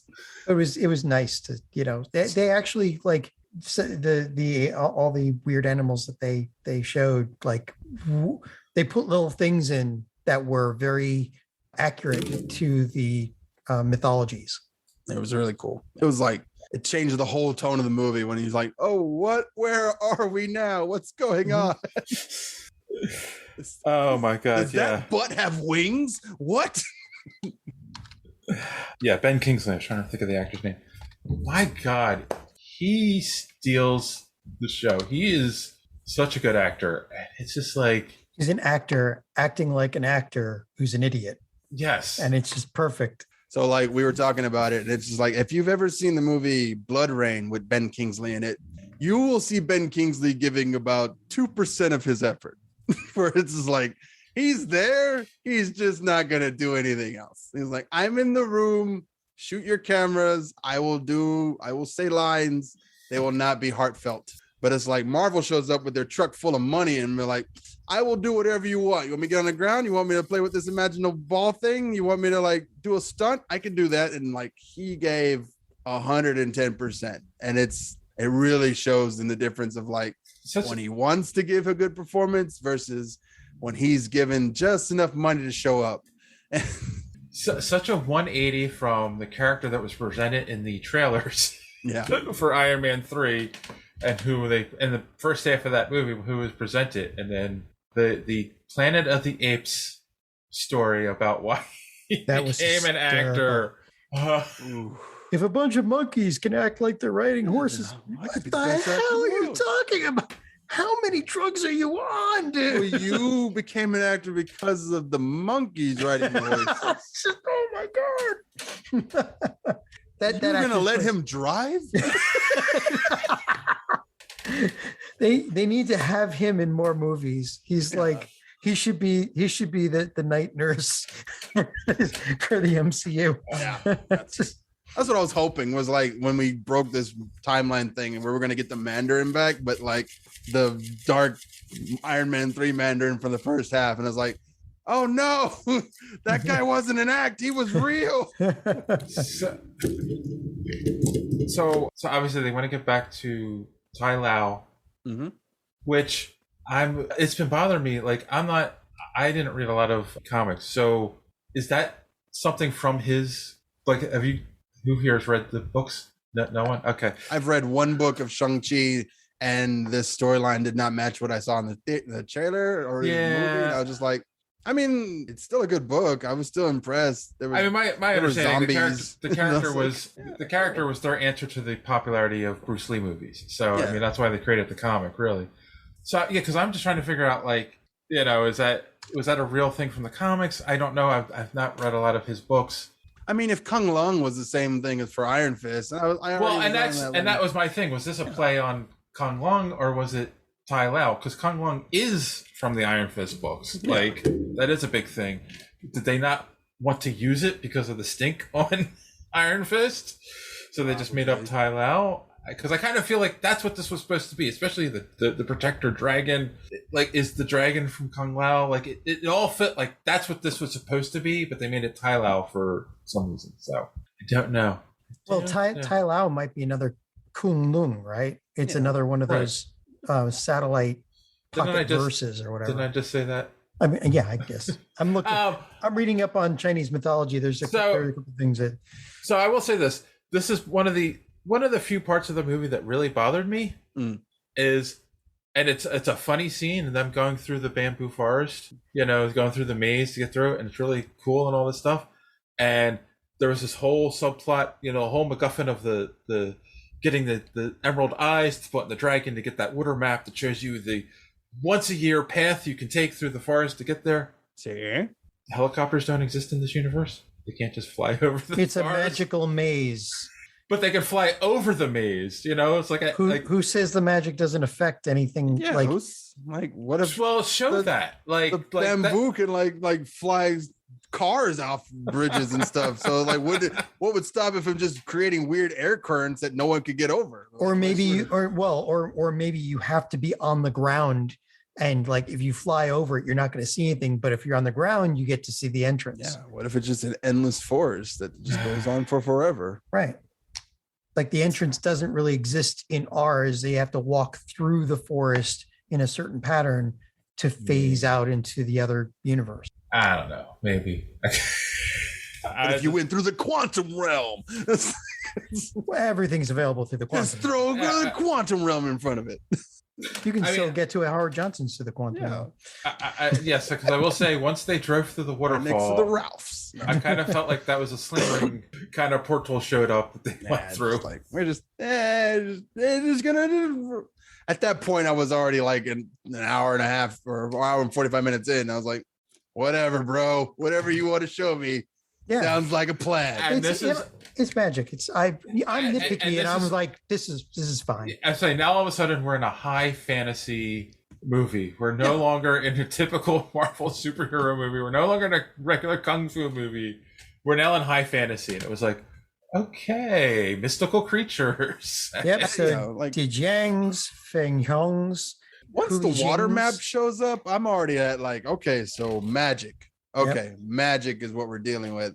And my brain, which does the logic and like, okay, well, maybe this makes sense. It just goes, magic, done. Okay, we're down. Isn't it amazing the sharp turn the MCU has taken? Like, it felt like with Iron Man and even the first Thor, they were trying to say, like, it's all just science we don't understand. And now it's like, once they brought in Doctor Strange, it's like, it's magic. Fuck it. Magic. Just, whatever. Oh, there's magic and there's high science. Like the Asgardians still wield high science, not really magic. Yeah. Right. So eventually, like magic is just science we don't understand yet. So it's like, okay, well, maybe they'll get to a point where the rings make sense because they still have a feeling of that still has a super high science where it's like it's transmitting. It's made of a metal that's not of this earth or any earth. And it seems like it's older than time itself. And it's like, yet they emit energy and they bend to the person's will. And it's like, oh, well, that's cool. It's not magic. It's not high science that they recognize, and it's not alien. What does that make it? There's nothing really left except future tech, or something like that. Something so advanced that it's like, it's beyond magic now. Right. This is also where I realized that the people who made this movie loved 80s movies, not only because of the, Kung Fu, Jackie Chan feels, but we got a training montage, which I don't think we've really gotten a training montage in a Marvel movie yet. Since Ant-Man. Okay, yeah. True. Yeah. Ant-Man had a training montage. That was hysterical. That was the only one I could think of. Spider-Man already knew how to do things. Iron Man did his experimental things, but it wasn't like him training the fly. And then Cap was already a Cap.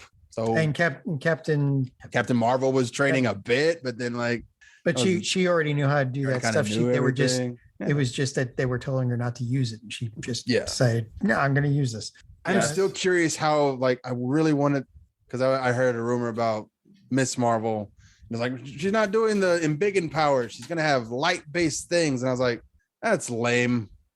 Why are you doing that?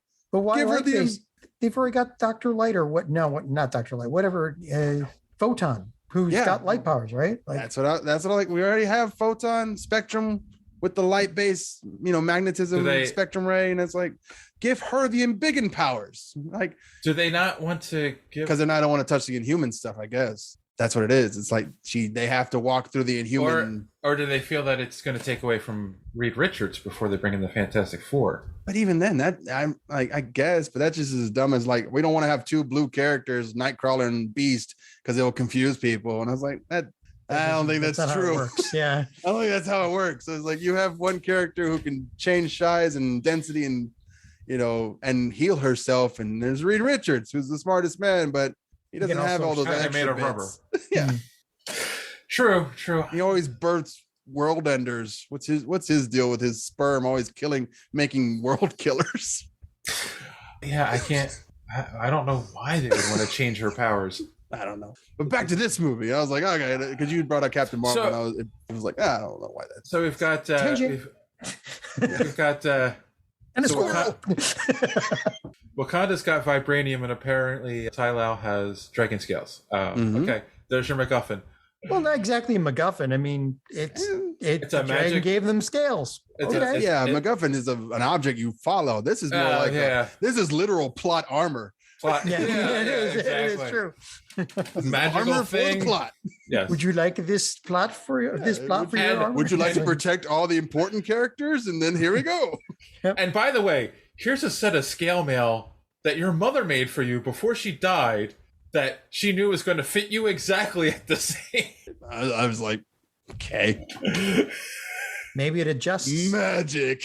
I was like, if we buy that these were Superman's clothes when he was a baby, magic. Yeah. Right.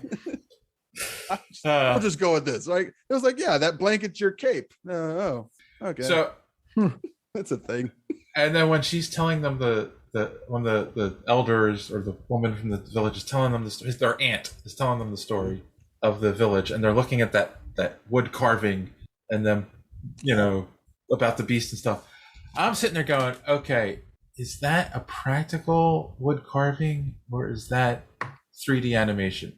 Like, I'm really wondering that. Like, did some artisan carve that, or did they just say, let's do this on a computer? Have you noticed that every time somebody goes into like a diatribe of history, we've got a mural or a frieze to go carved? through? Yes. Like no, it's like ego. Ego. We get. Well, I thought that was just him doing his thing. Just like, I have to show you because I know you guys get bored really easily. Right. So it's like, here, I'm making these hand puppets. They're like. But now every Marvel movie does that. It's like, yes, now look at this, handy wall with the frieze on it. You can, read the thing. It's like, let's show us this hologram or yes. Because I was listening to another podcast and they're like, oh, the artisan that carved that didn't get paid much. Yeah, but I thought about that same comment, and I was like, "There's no way anyone spent because like one of these things is thousands of dollars, and thousands of dollars. That one's tens of thousands at least. Tens of thousands of dollars if it's life size. It's worth maybe a whole actor's worth of money to build this thing. Mm-hmm. Right, and you could just as easily underpay one guy to CGI this thing that they're never going to touch. They're just going to look at it. So right, because they don't interact with it at all. They don't interact with it. So they it's just like, look at it. Wood that looks like this and in a computer rather than like, no, we're going to have Joe from maintenance build this 80-foot long, monolith of like storytelling. And then we're going to just throw it away when we're done. So yeah, I mean, if it is CGI, their CGI is getting really, really, really good, man. Mm-hmm. I'll buy that one. Yeah. I buy wood CGI over like, nah. We hired 10 guys to build this thing, and that's why it took all year. I have a friend who is a special effects artist and does practical effects, and I'm sure he could tell me how they could mold that out of foam and everything. But but still, molding a life size, even still, that would probably take over a year to mold. No, there are people that there are people that could do that. It'd probably take them a week at most. Like there's some really good carvers out there. But then I would look at the cost benefit, whether like if this was an integral part of the story that we definitely needed it, then let's spend the money and have someone build it. But it's like, if this is just a storytelling device that we're using to walk past, right? Nah. CGI, we don't need to do all that. Exactly. That's too much. Yeah. We're Marvel. We got tons of money, but we could use that on something else, right?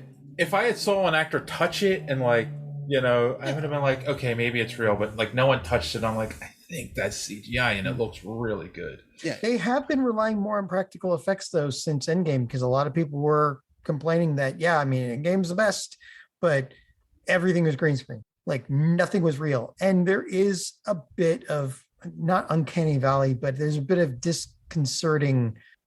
It's disconcerting in some cases where like if there's just too much in the background that's just not real, Yeah. kind of like, you know, it's like they're definitely fighting in the rock quarry. We can tell. It's like there's nothing else around. Right, It's right. like, oh. But again, as Randy said, this is 1 2-minute scene that we don't spend a lot of time on. I can't see them spending the money to make that. Yeah. With Ben Kingsley, we have to spend money on Ben Kingsley and this. Nah, he's a we're not national treasure. We have to yeah, spend which money is on why him. we're like, we're saving money here and maybe food services. Everyone's having Lunchables so we can get Ben Kingsley. All right. So we learn the history. Katie becomes an archer. That was the only thing that bothered me about that is suddenly she's an archer. Shang-Chi trains with his aunt to figure out how to control the wind. So he's the last airbender. I mean, sorry. No, he's the Tai Chi master. Another Jet Li awesome classic right there. But that wind bending, I mean, we call it wind bending now because of air, you know, the Avatar Last Airbender. But like that is not canon, but it's like part of Chinese mythology and some of the martial arts. The martial arts were all based, they're based on animal movements or they're based on the elements. Or right. This is you know, there's nothing wrong with that. And Avatar: The Last Airbender, most of the animation was based on real martial arts. So it's like, that makes sense that you would use wind. You say wind bending, which was in the airbending was based off Tai Chi, which is then based off what they're doing, which is like, so full circle. So and then we get the father shows up. We get our big battle between his army and the citizens of Tai Lao. And okay, so when the father and Shang-Chi are fighting the first time, just the whole fight, just the whole thing in general is when I started going, oh man, they borrowed a lot from Star Wars here. I kind of felt that way, like brother and sister, Luke and Leia. We've got our Vader character who did everything for love and turned to the dark. Well, this is the opposite. He turned away from the dark side for love, but then went back to it when he lost his love. And he's doing everything in his power to stop his father, not fight his father, stop his father, and convince him to, give up what he's doing and turn back to the light. Yeah, I don't know. Am I wrong? Anyone else get that vibe? No, I didn't get that at all. I didn't get that vibe, but it was like, to me, it was definitely just, it was family squabbles more than anything else right now. Yeah. It's like, he's not really trying to fight you, and like, you've trained this kid for years. I know you're the master of the 10 rings, but it's like you yourself said, I told my men they couldn't kill you if they tried, because you knew how good the kid was. And it's like, now you're going to fight the kid himself, and he's younger. I don't care how immortal you are. You still aren't as fast as you think you are. And it's like, the kid will get you if you eventually. And then like, there was a moment there where he almost got him. And then he had those 10 rings and punched all of them in the kid's stomach. And then Sean died. And that's actually, I don't know, like that bothered me a lot, because it's like, I would never do that to my son, like, even if I thought I could get my wife back, I could not do that to my son. Well, think about it though. He only cared really about his wife, right? Yeah. Zhu really only cared about his wife, or Tony, whatever you want to call him. Right. And his kids, he had kids with her because she wanted them. And it's like, once she was gone, he basically abandoned the daughter and turned the son into a weapon. So he didn't really care about them, if only in the way that he owned them, right? That they were his. And the fact, like, even the daughter says, like, my dad never talked to me after my mom died. And never in this movie do we see him actually address her ever again. Right. Yeah, like, he was always always looked her. at Sean. And it's like forever. Like, and it's like, he was obsessed with this woman beyond, and the kids were just after products. They weren't a part of him, right? They weren't really. I honestly, like, he feels like they were more her kids than his kids, like, and he was just using those people.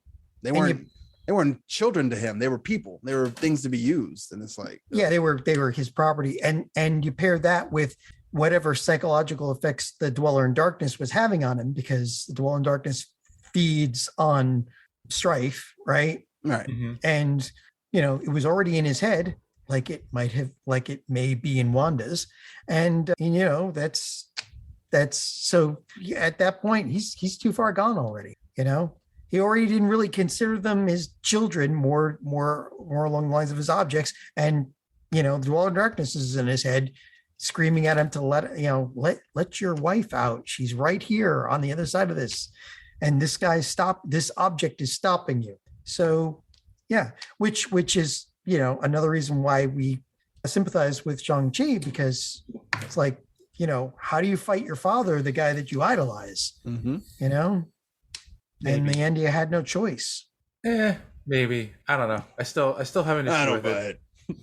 I still have an issue with it, but that don't make any sense. So and then, like you said, he punches him in the chest with all 10 rings. He ends up going into the lake. Yeah, goes to the bottom lake.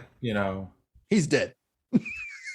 He was dead. Yeah, I know. The title character died, and we're gonna no, it's a Marvel movie. He's not dead. He's dead. So. It's over. All right. Okay. It's over. Roll credits. Over. Roll credits. Guys. Bad guys win. Evil encompasses the land. Game over. And that was the end of that universe. Yes, that was the end of it. And the watchers sitting up there looking like, damn, another one down. It was a good what if episode. That would be a funny way to end a Marvel movie one time. Just like, well, that sucks. Anyway. Wait. We did. Infinity War ended. Yeah, that's exactly what happened. Like, that sucks. And then we just move on. See you next year. Yep. What? Well, Dad starts punching the gate to let the Dweller in Darkness come out. Mm-hmm. All the little demons come out first, and of course start attacking the villagers, which I did like that concept. Like, they were sucking the souls out of all the people to take them to make the Dweller more powerful to break through the gate. Like, and I think that's canon in the comics too. Like, that's what he can do. He's got feeder demons or whatever. And of course, we get the quickest villain turn of all time. It's a good, when it's like, oh, we can kill these things, and they kill the guy right in front. Like, that was horrible. All right, let's team up. All right, I changed my mind. Nope. Razor Fist is now he's Cabana Boy now. Cabana Boy. He's on your team. Whatever you need. Razor Fist and Taserface. I want to see them together. That's the movie. That's the crossover right there, man. And then, of course, they're fighting, it all looks dark, and then something wakes Shang up while he's in the lake. Oh, look, it's a dragon. It's the good guy dragon. Shouldn't have done those shrooms before he went to fight. Yep. How else are you gonna fight demons and your dad? How else are you gonna fight your dad if you're not on drugs? This is Come true. on. Screaming in the front lawn. She's gone. I mean, I gotta say, it's an epic, it's a cool shot, them coming out of the lake, riding the dragon, like that's cool. And obviously no one's shocked by this at this point. They all knew he was down there, just like, somebody go wake the great protector. We're in trouble. I'm like, nah, he's fine. Exactly. Like, that's what I was thinking. Wait a minute. Why didn't they wake him up right away? Who knows? Yes, but we get to, obviously, though, speeding this up, getting to the end here. Long story short, he goes and fights his father again. He does a Kamali. Yeah, I kept thinking that too when he was doing it. Oh my God, he's much better Dragon Ball evolution. The choreography with the rings in the fight works. Like whoever put these fights together knew what they were doing visually, right? We didn't get a shaky cam fight. We didn't get close-ups. Like, it really felt.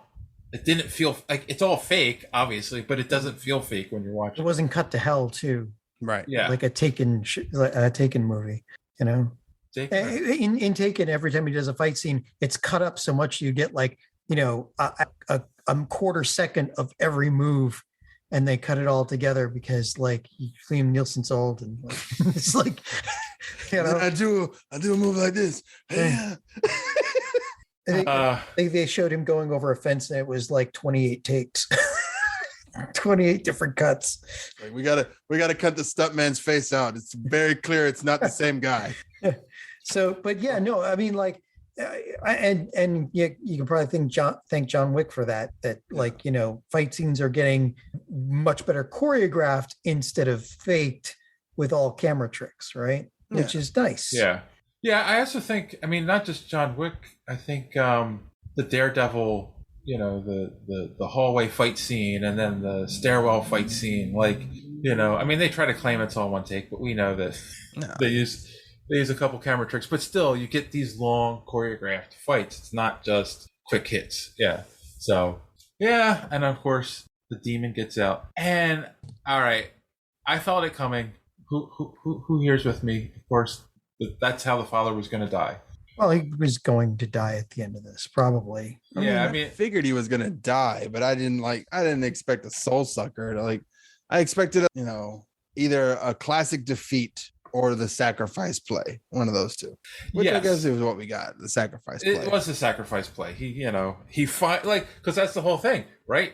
He kind of sacrifices himself to try to save his son, even though he just tried to kill his son.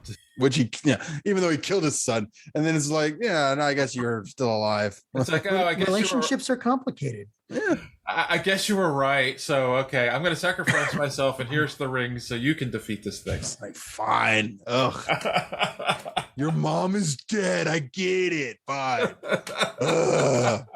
Here's $20. Leave me alone. Here's $20 and 10 overpowered future rings. And here's the keys to the Beamer, and fine, whatever. Here's your membership card to the Avengers.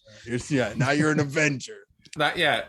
And then of course we get our epic dragon versus demon. Oh, okay. So hey, they couldn't fit ninjas versus pirates in there. So Katie. Yep. So of course, robots versus ninjas, or the Dweller in Darkness sucking up all these souls. He's sucking up the soul of the dragon. The neck's glowing, so they're like, "Oh, you got to shoot the neck."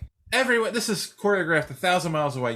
Katie's going to shoot the shot in the neck to help save the protector. What else has she been doing this entire time? No. That's the only part of the movie that bugs me, because I hate, what they made her a sudden Mary Sue or something, like, just like I've seen worse Mary Sues. I mean, it was a lucky shot. You can, it was not like glowing and it was huge. Right? So it's not like really like, it's not like she hit a bullseye. I need to hit this thing. Like if I'm hitting the side of a barn, as long as I can hit a side of a barn that far. As long as she put enough power to reach it, exactly. Like it's. And they're magic arrows, so I'm sure they don't feel air friction at all. So as long as you just keep shooting, they're dragon arrows, right? Yeah, you put the scales on those arrows, they can fly for miles. Yeah, whatever. Magic. Magic. Just throw it in there. Magic. Yeah. So we all saw that coming, obviously. Long story short, Shang Chi wins. Hey. I think the best scene is after that when the little guy goes over to Trevor, who looks like he's dead. Yeah. And I'm acting. Join me. And the thing just like flips over. That's a good job. And that's it, right? That's the end of the movie. Nothing else to talk about. Oh, wait. That's right. Except there's 2 after credit scenes. Oh, my goodness. I mean, like, come on. We've been doing this for 10 years. You have 2. You have one for after the cast gets shown, and then you have another one to annoy the guys who are coming in to clean the studio. After everyone after you show everyone who put in their time and effort and livelihood to make this thing happen, then you show another after credit, which is usually not as cool or adds another question to the whole mystic of it all. Okay, so the first after credit scene just added a bunch of questions to me, right? Like, Wong shows up at the bar where they're bragging about saving the world, and takes them to, I guess it's the Sanctum Sanctorum. Yeah. And Katie and Shang goes, and then of course they're talking on those video phones with Captain Marvel and Bruce Banner. Yes, not Professor Hulk. No longer Professor Hulk. No explanation. And apparently he's grayer now. Everyone's pointing that out. I kept wondering, is that just an effect of the light that's on him? It's making his hair look grayer, you know? I am under the impression he gave his powers to his cousin. That's what I'm chalking it up to. He gave his powers to his cousin. Or Professor Hulk was starting to become what's the one that takes over, and was the Hulk that in the end is the smart Hulk, but he takes over the world or kills everybody? No clue. Gray Hulk? Gray Hulk. Nope.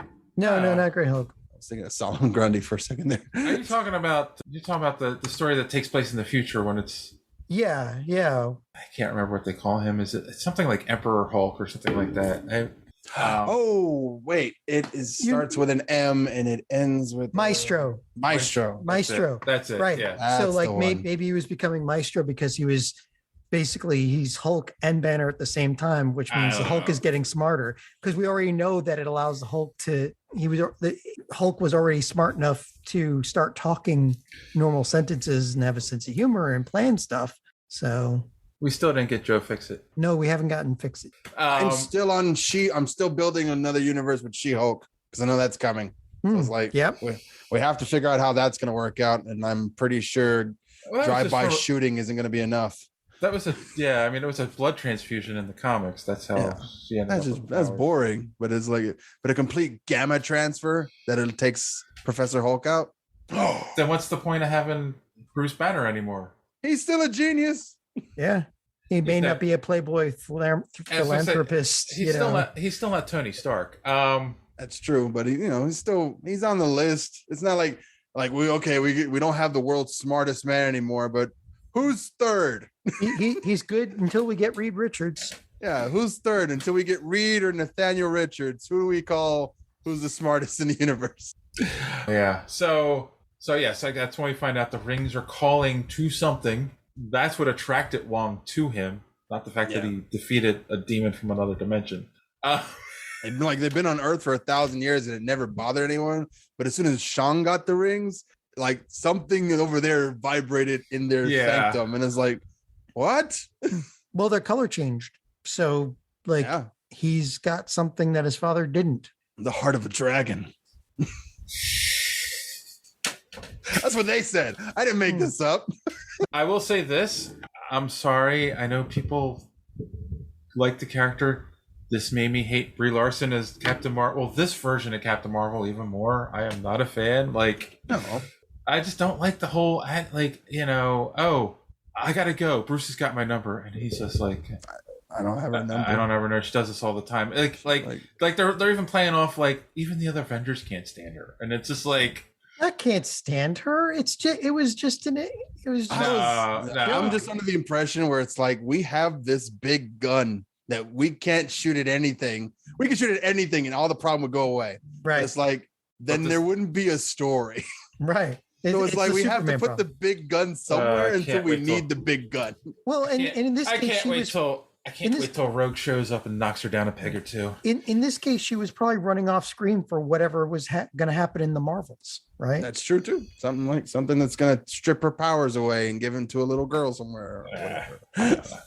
I like Captain Marvel. It's just the first movie wasn't written that well. But I can't stand she has a lot of the way they've characterized her so far in the MCU. I just can't stand her. It's like, I like Brie Larson in other things too. It's not Brie Larson. It's not her fault. So it's like it's the way they're writing for her. Yeah, it's not. But she's more like the Civil War II Captain Marvel. And it's like, it's just whatever. Oh, yeah, that's not. Yeah, we want the House of M Captain Marvel, where everyone loves her and she wears skimpy outfits. Come on. Exactly. Where's our skimpy outfit? Where's our red sash and leotard? Come on. I get some of that butt floss in here. Where is the red sash? That's a good question. They can do more better writing.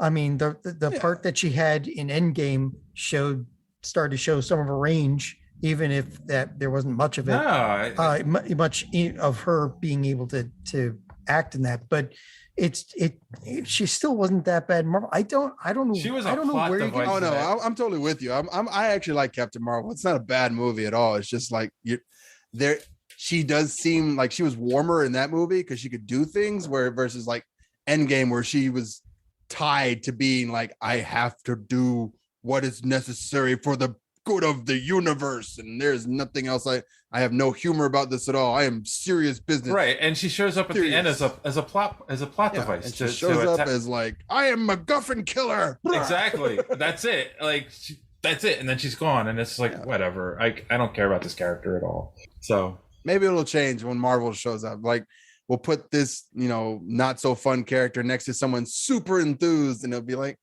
okay, now it's funny. I think you're, maybe. I mean, I don't think Dave's going to change his mind because I think the next movie, The Marvels, is going to change a lot of people's minds. Hopefully. And it's like, we won't be focusing so much on her. We'll be focusing on building the other two characters more. Like, I think now as a minority character as Photon, you have a lot of superpowers. And like, what is that? How's that going to play out? Yeah. Oh, you, Camilla, are not only a teenager, but a minority character. And now you have superpowers. So here's a female character who's going to be like your mentor as long as she's still here. And it's like, well, then where'd she go? Then there's still going to be that friction between Photon and Captain Marvel for leaving for 5 years while she vanished and her mother died of cancer. Like, what happened? What did you do then? Like, I was busy saving, Klaxion 7 from an, intergalactic plague. Sorry, I couldn't be there to hold your mother's hand while she was dying. And well, she was also saving the universe from the snap. Yeah, and it's like there was other things going on. So, but I think the writing in the next movie is going to be much better. I think her character is going to get redeemed. I honestly think they're building to how she is in the comics now, and I think that's what they're doing. And it's like, oh, okay, that's not cool. Yeah, she's just the way she's acting, the scenes that she's been in, the way she's acting, like I'm the defender of the universe. I've got to do this, blah blah blah. And it's just like, and then she meets like somebody who punches her in the face. I'm like, exactly. No, you're not. Yeah. Now what? Do something. Yeah, that's it. We're getting the Carol Danvers that's currently in continuity, and it's just like, why are you doing this? Like, you're destroying the character. I don't see it that way, but whatever.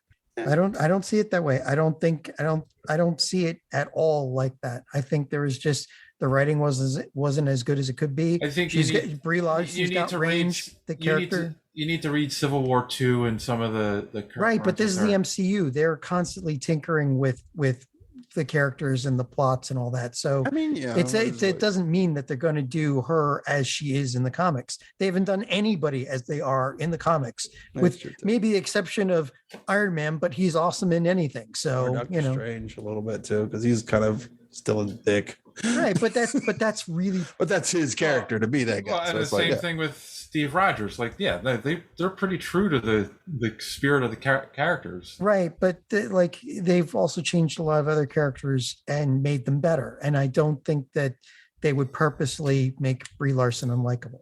Yeah, unless they're building to a story like the Civil War II. That would be a shame if they only brought her character in to waste her in something. They might, but that's the whole thing. They might be, and right now it feels like that's the direction they're going with it.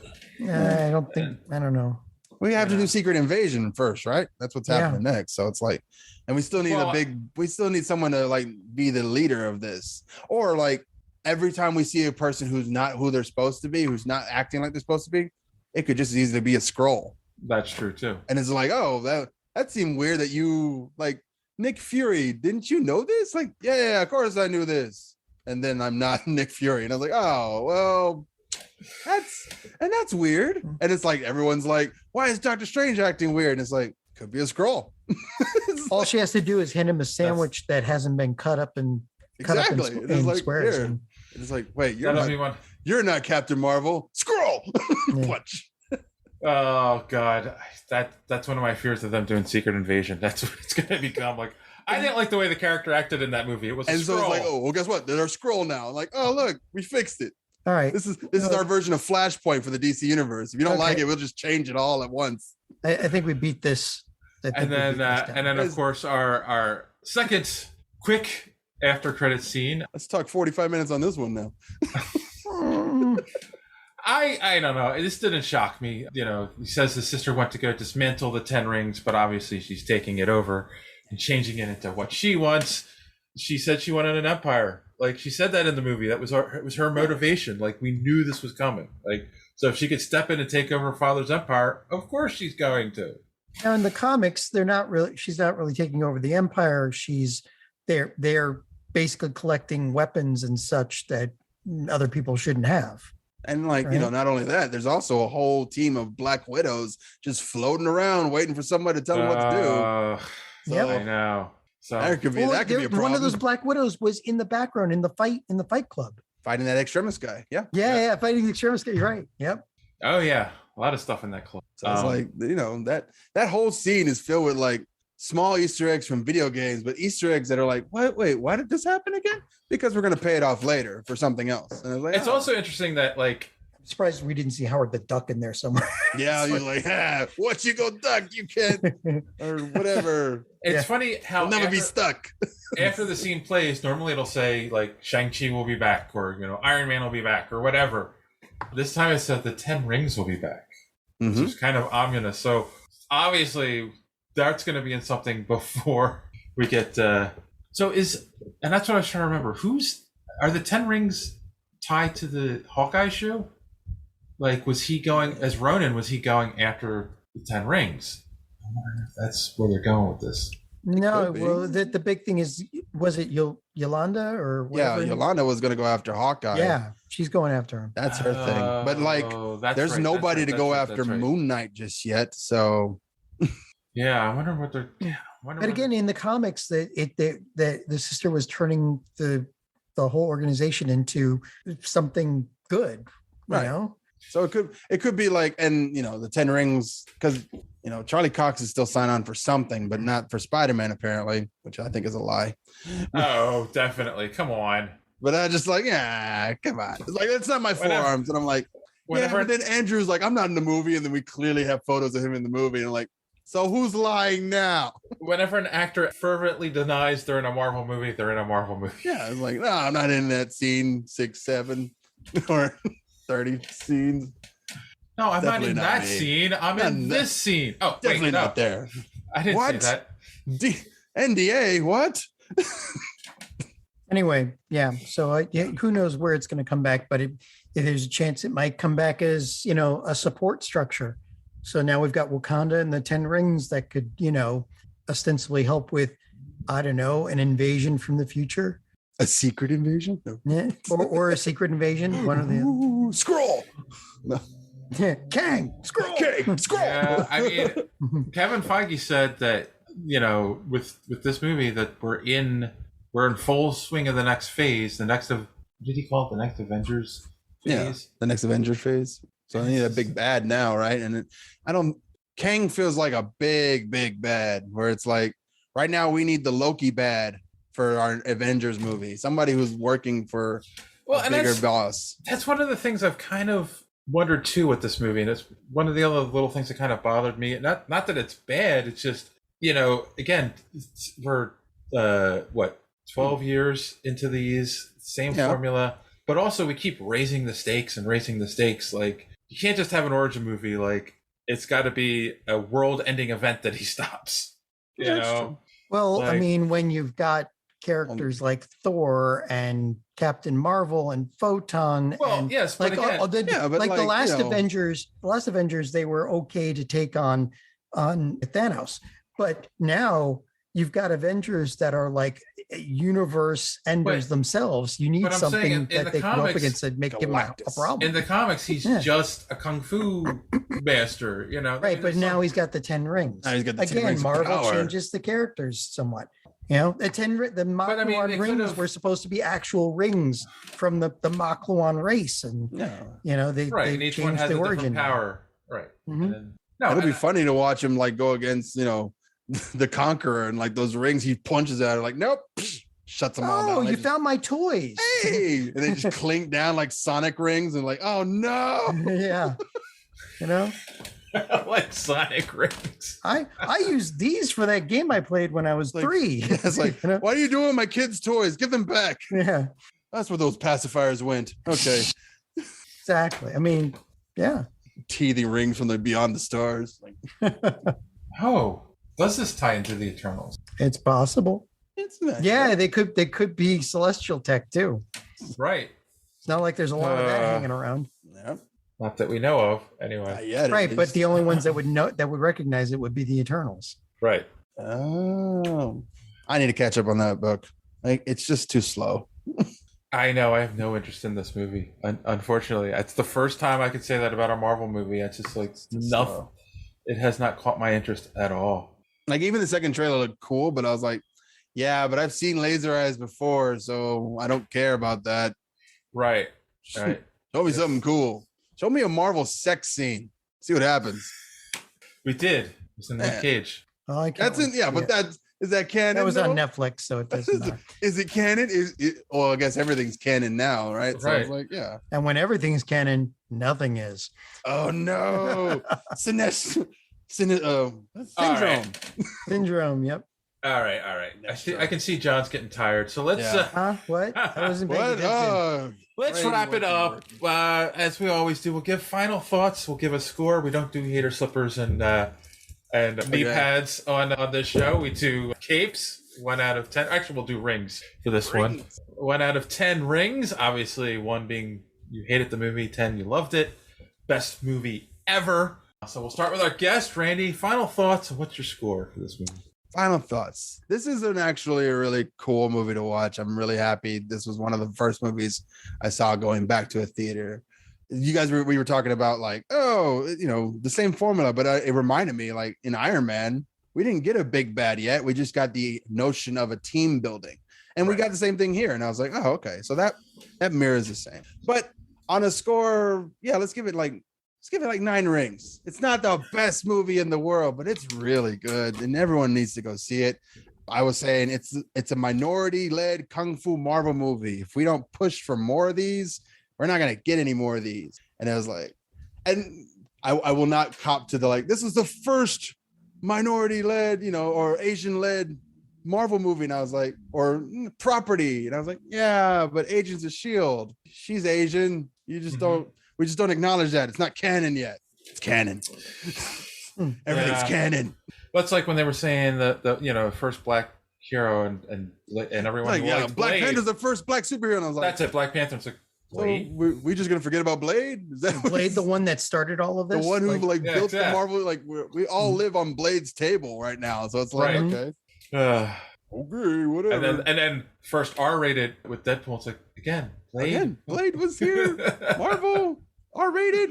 He was literally getting an orgasm from his mom. It was weird. All right. Before we get started, John. I'm giving this an 8.5. Okay. Solid 8.5. Like, definitely go see this at least once. I am going to go see it again. Or, as soon as it's the contract is 45 days before they can release it on Disney Plus. So yeah, I mean, I will definitely watch this again at least once, and it's well worth it. Just the fact that the villains are getting better and more empathetic is a really good thing. I mean, they're learning from their mistakes, they're improving as they go, and this is a good way to introduce a new character. It's probably gonna have a lot to do in the next phase. Okay. See, I'm trying to remember what I gave Black Widow. Because middle finger. Yeah. It wasn't the worst. Yeah, it wasn't the worst movie. No, I liked it. I mean, I like it. I think I gave it a 7.5. It's just making me thinking I would give this a 9 then. If I gave Black Widow a 7.5, then this by comparison would be a 9. Yeah, so definitely go check this movie out. Yeah, I mean, I definitely am gonna, when this goes on Disney Plus, I'm gonna watch it probably over and over again just to catch all the Easter eggs I missed, especially in the Fight Club. Trying to see if I can maybe figure out how does this fit in the bigger picture. But of course, Marvel is great for breadcrumbing us until lots of practice. Yes, and you got to get a lot of pieces before you see how they fit in. Sometimes you don't even realize that until you see the big picture. Which is nice. It's nice to be surprised, Yeah. Yes. But yeah, no, definitely he'll be a character that's going to be sticking around at least for this phase. I won't be surprised if he pops up in a couple other movies in the next couple of years, before he gets his sequel. I think they're definitely going to do a sequel to this. I mean, he made enough money and there's enough buzz around it. So yeah, go see it. 2 9s and a 8.5. I think that's high praise here. All right, so let's wrap this puppy up before we sign out. So we'll see. Randy, you got any recommendations? And you can do a final plug for Cult 45. Did we lose Randy? He's just standing very still. All right, well, while we wait to see if he comes back, John, do you have any recommendations for our audience? I think I've recommended almost everything that I have seen on Crunchyroll. So you know what? I'm going to recommend you. Oh, we lost him. I'm going to recommend that everybody goes back and looks at some of the DC animated movies, the earlier ones from the 2010s. There are so many good ones there, like Doom, and was it the one that we mentioned with? Oh my God, I should have had the list in front of me. Just go back and watch some of the ones that were directed by Bruce Timm and his friends. They're well worth watching. They're still better than some of the stuff that's being put out today. And again, we already saw Crisis on Two Earths was the one that is basically the precursor to Injustice, or what Injustice is like an update, but it's not. I don't know if it's going to be as good as the original. So, yep. All right. Cool. Well, since we lost Randy, I'm going to recommend. First, go to superheroespeak.com where you can find the podcast every week. Comic book reviews by our good friend D Square, and links to all our social media at the top of the page. And I am going to recommend that you go to cult45podcast.com and check out if you love cult movies and you like to laugh, you're going to love these guys. Randy and Beat 'em Down. Every week they put a smile on my face when I listen. Yeah, one of the latest episodes to kind of tie in with Shang Chi, they did Police Story, Jackie Chan movie, and yeah, I mean, what I love is when they did the Friday the 13th reboot, they did the first Friday the 13th, and then ended up going, oh, we did the first one. They went through the whole series, and it's nice. It's wonderful. Oh, he lost his power, so he just messaged me. So, all right, so that's it. We'll wrap it up there on that note, boys and girls. As always, thanks for listening. Don't you keep caught in the door. Have a good week.